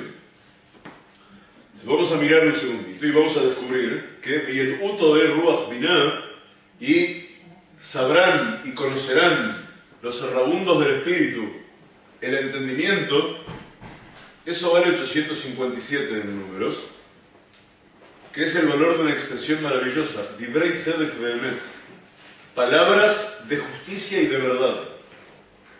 Por si tuviéramos la tentación, o por si alguien tuviera la tentación de decir, ¿cómo me vas a decir a mí que yo todavía tengo que empezar a adquirir entendimiento? No, yo soy un hombre muy culto, recibo 3 diarios todos los días en mi casa, leo todos los suplementos culturales, deportivos, hasta las micrológicas leo. No es decir que yo no entiendo de la realidad. Nos vamos a encontrar insinuado dentro del valor numérico de esa misma expresión completa, que a lo que se refiere, lo que tienen que entender para que esto se cumpla de veras, para que la bendición sea tal, es Divrei Tzedek Ve'emet, solamente palabras de justicia y de verdad. Y vaya que hay que pasar todo por tamices muy finitos, eso de tamizar harina, y no harina integral, harina la más blanca de todas, para realmente quedarnos solo con Divrei Tzedek Ve'emet, con palabras que sean solo justas y solo verdaderas. Es un gran trabajo llegar hasta ahí, desde donde sea que estemos en esta vida que llevamos, en esta cultura en que nacimos. Y la segunda parte, Verrognim y Medulekaj, y aquellos que viven quejándose aprenderán una lección. Esto sí es mucho más fuerte todavía. Los que viven quejándose aprenderán una lección tiene valor numérico 543. Israel tiene valor numérico 541. Si a Israel le agregamos una bet al inicio, tenemos 543, cuya traducción es en Israel. En Israel, como de lo que estamos hablando, ustedes, claro, yo debía haber dicho esto en el principio, ustedes se dan cuenta que estamos en el verso previo al momento cuando decimos que Jacob le exige al ángel que lo bendiga. Estamos un verso antes de que el ángel le cambie el nombre Jacob por Israel. Entonces, al cambiarle el nombre Jacob por Israel, ahora en unos minutos vamos a ver cuál es la diferencia entre Jacob y Israel, y va a ser muy fácil y muy destellante, pero al cambiarle el nombre, está señalando que hay dos cualidades en él. Hay una cualidad baja que se llama Jacob y una cualidad alta que se llama Israel. ¿Dónde es que van a aprender la lección los que viven quejándose? En la cualidad alta, en la cualidad de Israel de verdad, que representa, bueno, no voy a empezar a hablar de Sefirot ahora dentro de la Kabbalah, pero que representa el plexo solar en el cuerpo humano o en el cuerpo cósmico. Representa la batería de luz, el gran foco de luz. La palabra Israel, para quienes saben qué son las Sefirot, es la Sefirá de Tiferet, que es el esplendor, es la belleza, es la irradiación de la luz y de la armonía y de la salud. Porque la propia palabra Tiferet, que le da nombre, tiene la misma raíz Pe'er que la medicina, rapé. La armonía, la belleza y la salud son una misma cosa. Entonces, es de Israel, pero aparte de eso, tiene el mismo valor numérico, la lección que van a aprender los quejosos, y hay que tener mucho cuidado, hay que aprender a dejar de ser quejoso a tiempo, que ustedes recuerdan cuando Moisés se encuentra frente a la zarza ardiente y pregunta quién es el que está del otro lado, y qué nombre le dice el Creador. Soy el que soy, que es al mismo tiempo un presente y un futuro, que lo dice. Dice Eheye, y luego dice Ayer, y luego dice Eheye. Eso todo junto, que es el nombre más terrible de todos los nombres, porque es el nombre que abarca absolutamente todo, y que aprieta todo lo que haga falta apretar, rodea todo, envuelve todo, eso es Verornim y Medulek. Los quejosos aprenderán una lección. Y ojo, y la zarza ardía, y había que llegar sin zapatos. Es eventualmente una instancia problemática. Mejor dejar de quejarse a tiempo y aprender a mirar hacia arriba, como vimos en la mitad anterior del Nuestro Azul. Es la última de 3 hojitas. ¿Todavía nos queda tiempo? ¿Sí? Bien. No, yo quiero dejar tiempo para que pueda haber preguntas y comentarios y aquello de los objetos poco contundentes que decíamos ayer, en lo posible filosos tampoco. Entonces el ángel se da por vencido. Terminamos con este verso. El ángel se da por vencido y se da cuenta que él tiene que ir a entonar su canto en lo alto y que no va a poder hacerlo hasta que efectivamente le dé una bendición a Jacob. Y sabe que en esa bendición que le va a dar a Jacob está incluido las bendiciones de Yitzhak y está incluido todo lo que acabamos de estudiar que Jacob le está exigiendo. Y tiene que incluir todo eso armónicamente en una bendición. Se pregunta el ángel en el verso 27, a continuación. Vayomer Elav Mashmeja, dijo al ángel, ¿cuál es tu nombre? Vayomer Jacob, respondió, dijo, Jacob. Es una frase muy sencilla. Ahora, pasa a ser menos sencilla. Es el tipo de frases que uno tiende a pasar por alto y salir a buscar algo con un poco más de jugo. Pero si sabemos que en la Torah nos sobra una palabra, que no hay una palabra que esté fuera de sitio, que no hay una palabra que esté de más, que no hay una letra que esté de más, y tampoco de menos, pues esto que a primera vista parece tan poco jugoso, debe tener algo que decirnos. Entonces, como somos muy curiosos, nos ponemos a hacer cuentas rapidito, y encontramos que en el verso entero, y le dijo ¿cuál es tu nombre? Y le dijo, Jacob, tiene valor numérico 1148. 1148, que equivale a Nishmat Mashiach, el alma del Mashiach. Sí. Ahora, no es el verso, no es un pedacito del verso, es el verso entero, es un diálogo. Y le preguntó su nombre y le respondió su nombre. En ese intercambio es donde se está generando el alma del Mashiach. En ese intercambio es donde se va a revelar el alma del Mashiach. O sea, de ese intercambio va a nacer ese fundamento que decíamos hace un rato, Yesod Dor Mashiach, el fundamento de la generación del Mashiach que somos nosotros, porque se empezó a elevar el alma. Todo eso necesita, de vuelta, estamos estudiando deductivamente, teníamos Yesod Dor Mashiach, el fundamento de toda la generación del Mashiach, empezamos por allí. Paso siguiente, Nishmat Mashiach. En el paso siguiente vamos a engendrar el alma del Mashiach. Y todo nuestro tiempo está proyectado en estos pocos versos que estamos estudiando hoy. Nishmat Mashiach, ¿cómo es que nace? ¿Por qué es que nace? ¿Por mérito de quién o de qué? Básicamente por lo mismo de antes. Así que como dijimos que Yetziat Mitzrayim, la salida de Mitzrayim, fue por mérito de habernos atrevido a decir Naaseh Benishma, que significa recibir la Torah.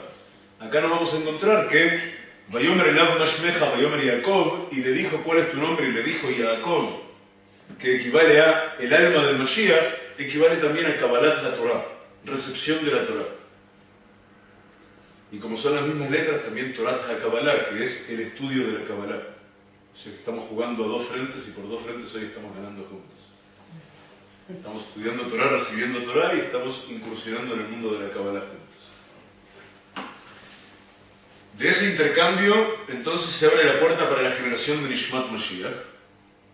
Y ahora vamos a volver a desmenuzar este verso, porque esto era el verso entero, otra vez. El verso tiene dos partes. Dijo uno y luego dijo el otro. Vamos a ver cómo es que generamos ese alma del Mashiach. Dice el ángel, Vayomer Elav Mashmecha, y dijo el ángel, ¿cuál es tu nombre? Esa expresión en su valor numérico 709 equivale a una sentencia muy pero muy importante y trascendente que aparece en la Gemara y que aparece en el Zohar HaKadosh también, y que dice Ein Mazal le Israel. No hay sino para Israel. ¿Qué es el sino? Dice que los signos del zodíaco no inciden en Israel, en el pueblo de Israel. Sino, S-I-N-O. Sino de destino. O de ¿Sí? destino. Sino del destino pautado por los cuerpos, por los signos del zodíaco. O sea, los signos del zodíaco no inciden en Israel, en el pueblo de Israel, en quien suscribe el pacto de la Torah. ¿Cómo es eso? Enseñan nuestros sabios en el Tratado de Brajot del Talmud de Babilonia que en realidad eso es en potencia. Es como lo que decíamos ayer en broma, digo, quien quiera descender del mono puede creer en Darwin, yo no. Esto es lo mismo. El que elige someterse a energías bajas recibe la influencia de las energías bajas. Pero la Torá de Israel nos enseña cómo no tener sumisión alguna a nada que no sea directamente el Creador. No tenemos por qué estar sometidos a ninguna otra fuerza. Pero no es que tenemos que defendernos de esa otra fuerza. Si cerramos las conexiones correctas que tenemos capacidad de hacer, estamos automáticamente por encima de eso. Y hacer esas conexiones correctas es lo que nos convierte en el verdadero Israel, por otra parte. Tenemos 613 preceptos, 248 de ellos son conexiones energéticas, 365 de ellos son desconexiones energéticas. Y ese es nuestro trabajo. ¿Se acuerdan los teléfonos de clavijas hace no tantos años? Bueno, se parece a eso, el ejercicio energético de un judío. No es que tenemos prohibido comer cerdo, es que dentro del sistema energético en el que trabajamos para rectificarnos nosotros, debemos desconectarnos de la energía del cerdo, porque la energía del cerdo va a significar un sabotaje a las otras cosas que estamos haciendo, por su propia naturaleza. Y lo mismo en el caso de cada uno de los preceptos de la Torá. Todos pueden ser vistos como conexiones y desconexiones energéticas. Tenemos que rediseñar nuestro circuito de energías. ¿Pero por qué precisamente el cerdo? No vamos a entrar en eso ahora, pero... te voy a decir dónde lo vas a encontrar. Vale. Si tú entras a Cor Israel TV, Sí. vas a ver que arriba del todo hay un menú color salmón, donde hay un índice de contenidos, dice Hebreo Net, Col Israel, Carmiel, español. Dentro del menú español vas a encontrar un curso que se llama Torá para vivir con ella, que es una serie de 20 y pico de clases que dimos ya hace un par de años, y hay una o dos de ellas, tú debes saber mejor que yo. Una es una de las primeras. ¿La primera o la segunda? Segunda. Ok, la segunda o la tercera se dedica a todas las preguntas que tienen que ver al porqué de tantas cosas relativas a la alimentación. ¿Qué es la alimentación kasher y por qué en términos energéticos? Está a disposición. No está en video, está en MP3. Con la comodidad de que se puede bajar uno también.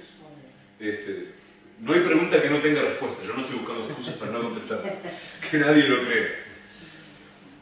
Entonces, tenemos que Ein Mazal de Israel. Fíjate que ahí nos están empezando a bendecir. Porque que no hay sino para Israel quiere decir que la consecuencia del trabajo que hicimos en el pasuk anterior funciona. Yo me apegué por completo a la Torah, recibí la Torah en el Mahamad Har Sinai, como decíamos en la formación, ¿no? Luego recibí la bendición de prosperidad, luego recibí la bendición de paz, recibí el alivio, recibí todo eso. Eso es lo que estaba reclamando Jacob. Y ahora que llega el momento en que el ángel empieza a responderle, miren con qué le responde. Empieza diciendo, no hay mazal para ti. Que no hay mazal quiere decir que todo depende directamente. Mazal, que se traduce por suerte, por sino, quiere decir que tú no tienes que preocuparte por ningún otro componente externo que venga a incidir sobre nada de lo que estás pidiendo. La bendición es que tú dependes directamente de lo alto. Y que no hay nada que se pueda interponer entre tú y lo alto si tú estás realmente apegado a donde debes estar apegado y estás conectado a lo que debes estar conectado.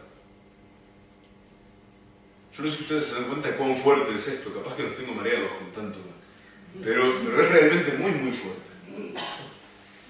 Y Jacob le pidió una multiplicidad enorme de bendiciones y de alguna manera el prólogo de todas ellas, de dónde van a salir todas ellas, que es el Nishmat Mashiach, el alma del Mashiach del que estábamos hablando, es del hecho de que no hay mazal, no hay suerte, no hay sino. No hay nada de eso si tú realmente sigues el camino que te está indicado y aprovechas todas las conexiones que tienes a mano, rectificas, enmiendas tu alma, no tienes de qué preocuparte. Todas las bendiciones que estás pidiendo son tuyas. Son tuyas de por sí.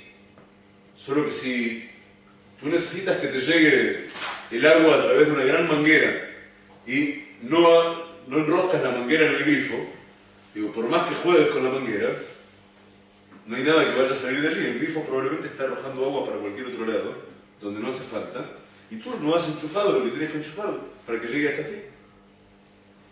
Eso es todo.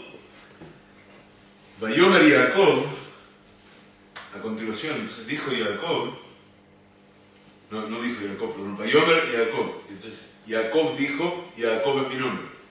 Y dijo Jacob, ¿de qué se está quejando Jacob? ¿Desde dónde empieza el camino? No es que se está quejando, pero ¿desde dónde empieza el camino de Jacob para llegar hasta allí? Vayomer y Jacob tiene valor numérico 439, que es el valor numérico de la palabra Galut, exilio. Entonces, desde el exilio del que Jacob está volviendo, porque Jacob en ese momento está de retorno hacia la tierra de Israel. Si Jacob dice, tú quieres saber cómo me llamo, tú dices que no hay mazal para Israel. Yo todavía me llamo Jacob. Yo vengo del exilio, yo soy el exilio todavía. Entonces ahora va a venir la bendición para Israel. Y Jacob, que la cualidad de Jacob se quede fuera y que la cualidad de Israel sea la que entre de retorno a la tierra, y ahí se van a cumplir entonces todas las bendiciones. Y entonces llega el momento en que el ángel le dice, Lo Jacob yamerot shimcha, no Jacob será más tu nombre, que im Israel, sino Israel, etcétera, etcétera. Y yo en realidad voy a preferir, después de contarles la comparación entre Jacob e Israel, de pronto voy a preferir frenar unos minutos, a ver si ustedes tienen preguntas y comentarios, pero les voy a contar solamente que esto merece ser escrito, ustedes saben. ¿Dónde está esto? Le dice el ángel, ya no serás Jacob. Y dijimos, Vayomer y Jacob, ya no serás Galut, ya no serás exilio. sino que serás Israel. El nombre Jacob tiene valor numérico 182 y el nombre Israel tiene valor numérico 541. ¿Hay alguien que pueda decirme la distancia entre una cifra y la otra muy rápido?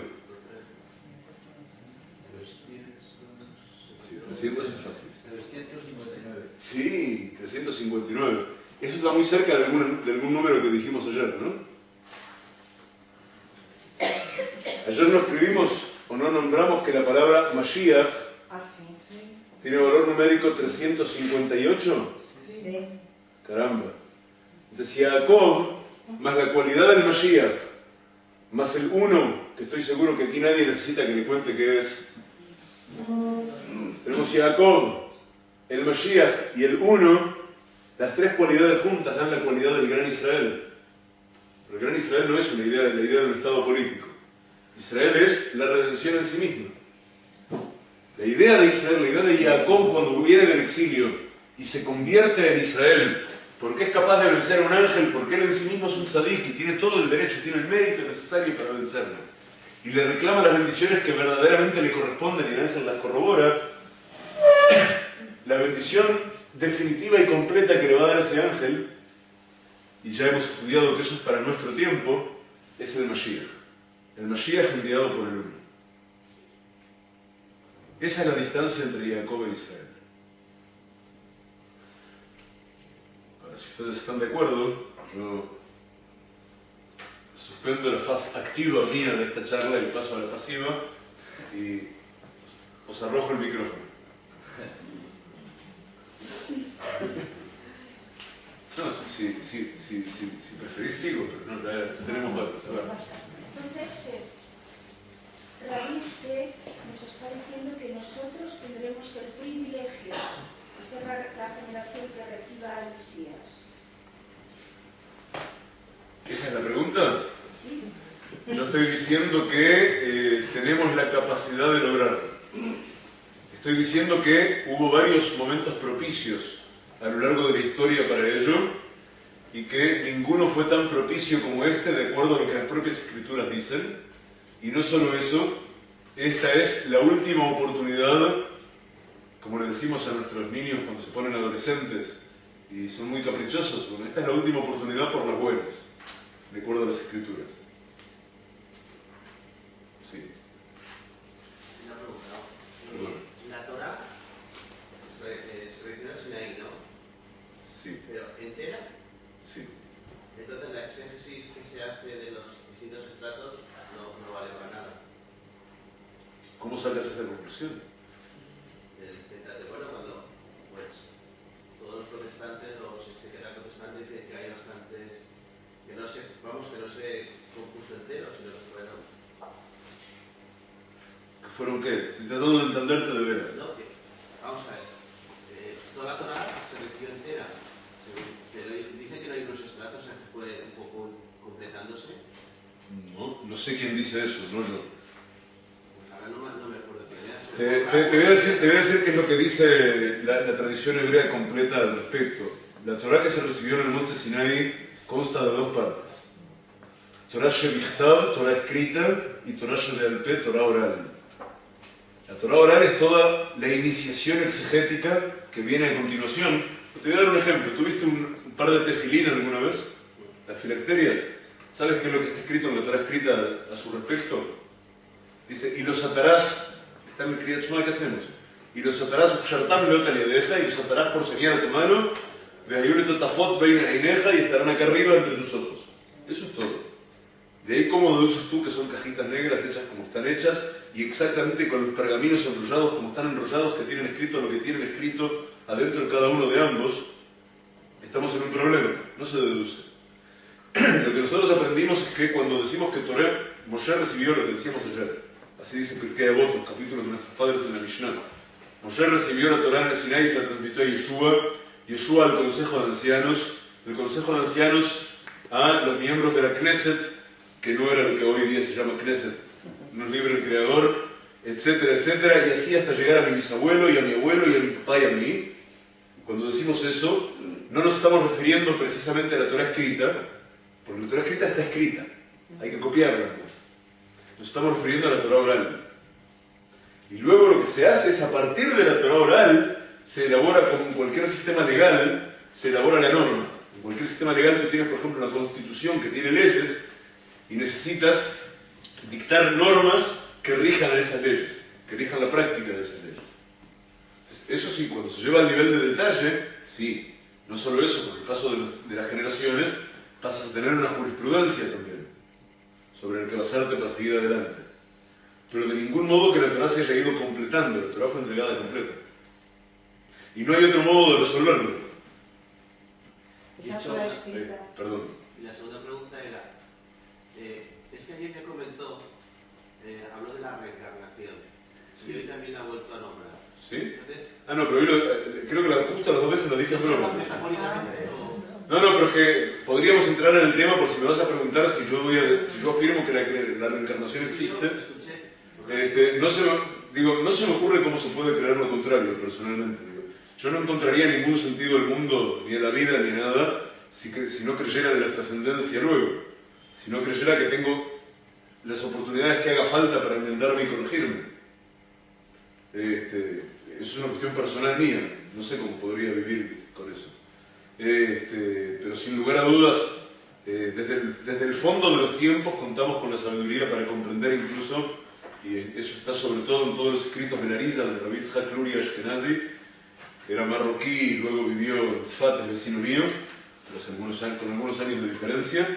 Él fue quien reveló el lenguaje comprensible para quien está sumergido en los estudios de Kabbalah, cómo opera todo el sistema de las reencarnaciones, e incluso se tomó el trabajo de escribirnos algunos libros que describen las almas fundamentales que fueron protagonistas de las primeras 30 o 40 generaciones de la historia del mundo, en qué se fueron reencarnando y cómo siguieron sus rastros hasta pocos siglos atrás.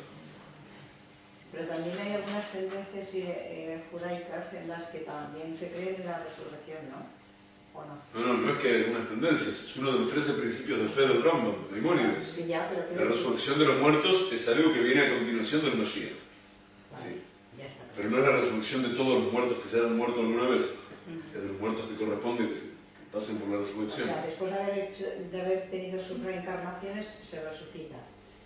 Sí, pero no es algo que sea un proceso individual. Hay un momento de la resurrección de los muertos que es una etapa del proceso de redención global de la creación. Ajá. No es cada uno cuando llega al punto. La Iglesia Católica, después del Concilio Vaticano II, está haciendo un esfuerzo enorme por conocer la Escritura, cosa que antes del Concilio pues era muy... las Biblias estaban prohibidas hasta en los seminarios. Sí. O sea, se tenía el Nuevo Testamento, pero la Biblia se conocía muy poquito. Bienvenida a la iniciativa, sin duda. ¿Tienen algún contacto? O sea, yo le envidio a usted, pero no, me da envidia este conocimiento, esta sabiduría que tienen ustedes sobre la Escritura. Y me gustaría que en la Iglesia hubiera algo parecido. La primera pregunta, primera, nuestra Biblia, ¿cómo la ven ustedes? O sea, le han hecho una pregunta. Nosotros tenemos un conjunto de 72 libros, lo que ustedes consideran como la Torá, ¿qué libros abarca? Segunda pregunta. ¿Ustedes tienen algún contacto con la Iglesia Católica en orden a que todo ese conocimiento nos ayude a nosotros a interpretar mejor? Porque esto es una riqueza impresionante. Y esta riqueza, si la tuviéramos nosotros y fundamentada en Jesucristo, porque supongo que la Iglesia tendría suficiente capacidad de discurrir y de sino de buscar números que hablen de Jesucristo y que nos hagan...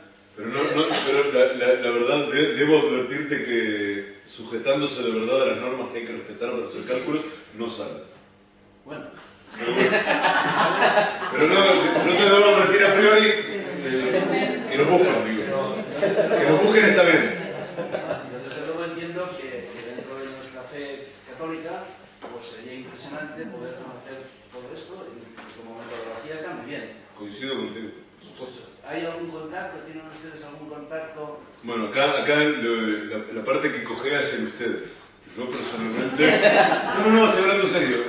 Yo personalmente no tengo ningún contacto formal con la Iglesia Católica, si bien tengo un contacto ciertamente esporádico, pero con varios curas, padres, gente que me ha tocado conocer de modos bastante insólitos. Personalmente tengo una relación muy amistosa con uno de los secretarios, que yo no conozco cómo se llaman, cómo son las titulaciones, pero con uno de los secretarios que están cercanos al Papa actual, el Papa Benedicto, que es de origen colombiano y que nos conocimos a bordo de un avión en un viaje muy largo, y causamos la sensación de las azafatas del avión, un cura y un rabino parados durante 10 o 12 horas de viaje tomando whisky juntos y conversando. Y como él también a bordo de otro avión se inició una relación bellísima con un cura a quien acaso alguien de nosotros conozca o haya ido a nombrar, que lo llaman el Padre Johnny, que hace música y demás, que pobre hombre le tocó viniendo de filmar no sé qué en Jerusalén, le tocó sentarse al lado mío en un avión, en un viaje a Barcelona, si no me equivoco. Y algunos contactos con personas católicas, naturalmente. Ahora, yo sé que hay rabinos que sí están en contacto, no creo que los haya especialmente desde dentro del mundo de la Kabbalah, porque tampoco hay un movimiento formal, digamos, del lado cristiano, no del lado católico, por ingresar en esto.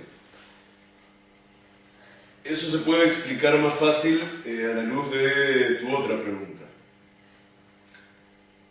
La Torá son los primeros 5 libros, que se llaman el Pentateuco, entregados por el Creador a Moshe en el Sinaí. Moshe mismo los escribió de su pluma hasta 7 versos antes de terminar. Moshe alcanzó a escribir 5.838 versos de la Torá. Los últimos 7, que hablan de su propia muerte, los completó Yoshua, su discípulo, pero ya estaba en la memoria y había sido revelada de modo oral completo. A continuación vienen todos los libros que completan lo que vosotros llamáis el Antiguo Testamento. No quiero entrar ahora en las particularidades de lo que sigue a ello, pero debo darte mi apreciación como judío y con algo de análisis histórico y algo de lecturas de los escritos cristianos medievales que decía ayer, de la Kabbalah cristiana y todo eso. Yo tengo la sensación de que vosotros estáis en un problema grave porque los escritos que han llegado a vuestras manos hoy día, ya hace muchos siglos que tienen poco que ver con lo que Yeshua ben Yosef hubiera querido legarle a nadie, pero ya hace unos cuantos siglos también que tampoco tienen nada que ver con lo que sus discípulos escribieron.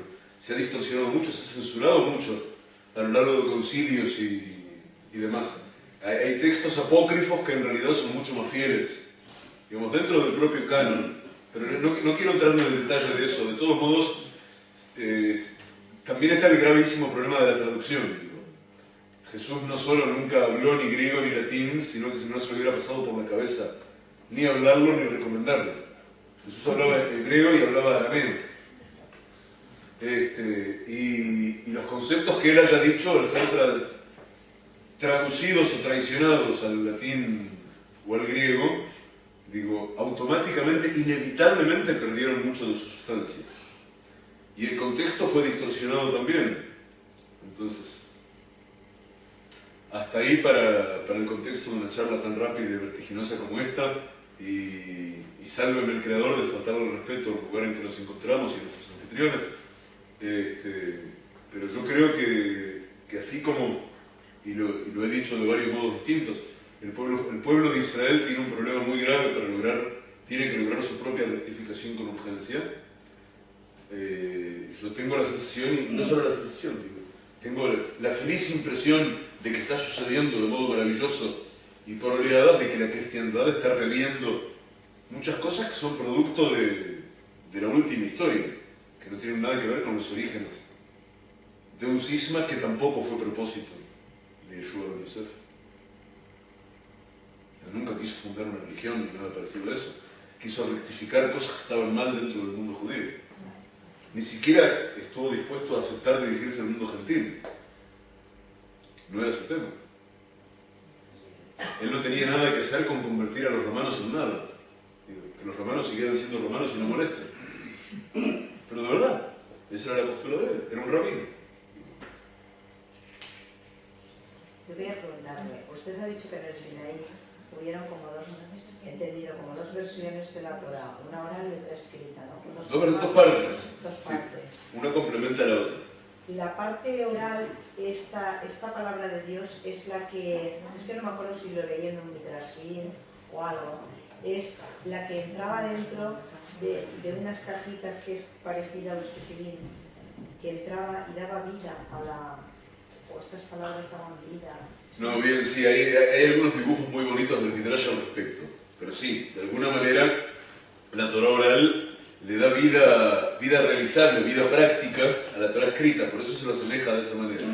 Los conceptos de la Torah escrita sin Torah oral no son traducibles en vida. Es verdad, claro. Mi pregunta, ¿cuál es, según tú, el problema principal que tiene Israel para su conversión? Eso es otra conferencia. Para la próxima. Pero hay que sentarse a estudiar Torah todos, no solo Israel.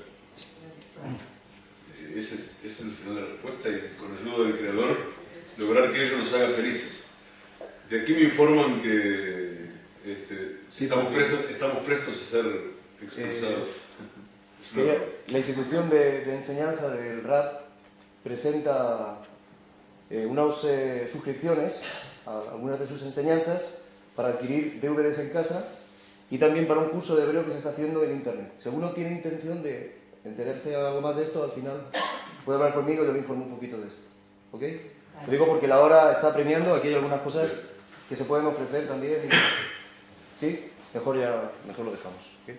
Bien, muchísimas gracias a todos y yo tengo la esperanza realmente en el fondo del corazón de que esto es solo un inicio. De mi parte, si vosotros lo queréis, contad conmigo. Estamos a 4 horas en avión y yo con relativa frecuencia estoy a 3 horas en tren de aquí, cuando llego a Barcelona. Va a ser un enorme gusto y un honor poder contar con vosotros para seguir progresando en el estudio juntos.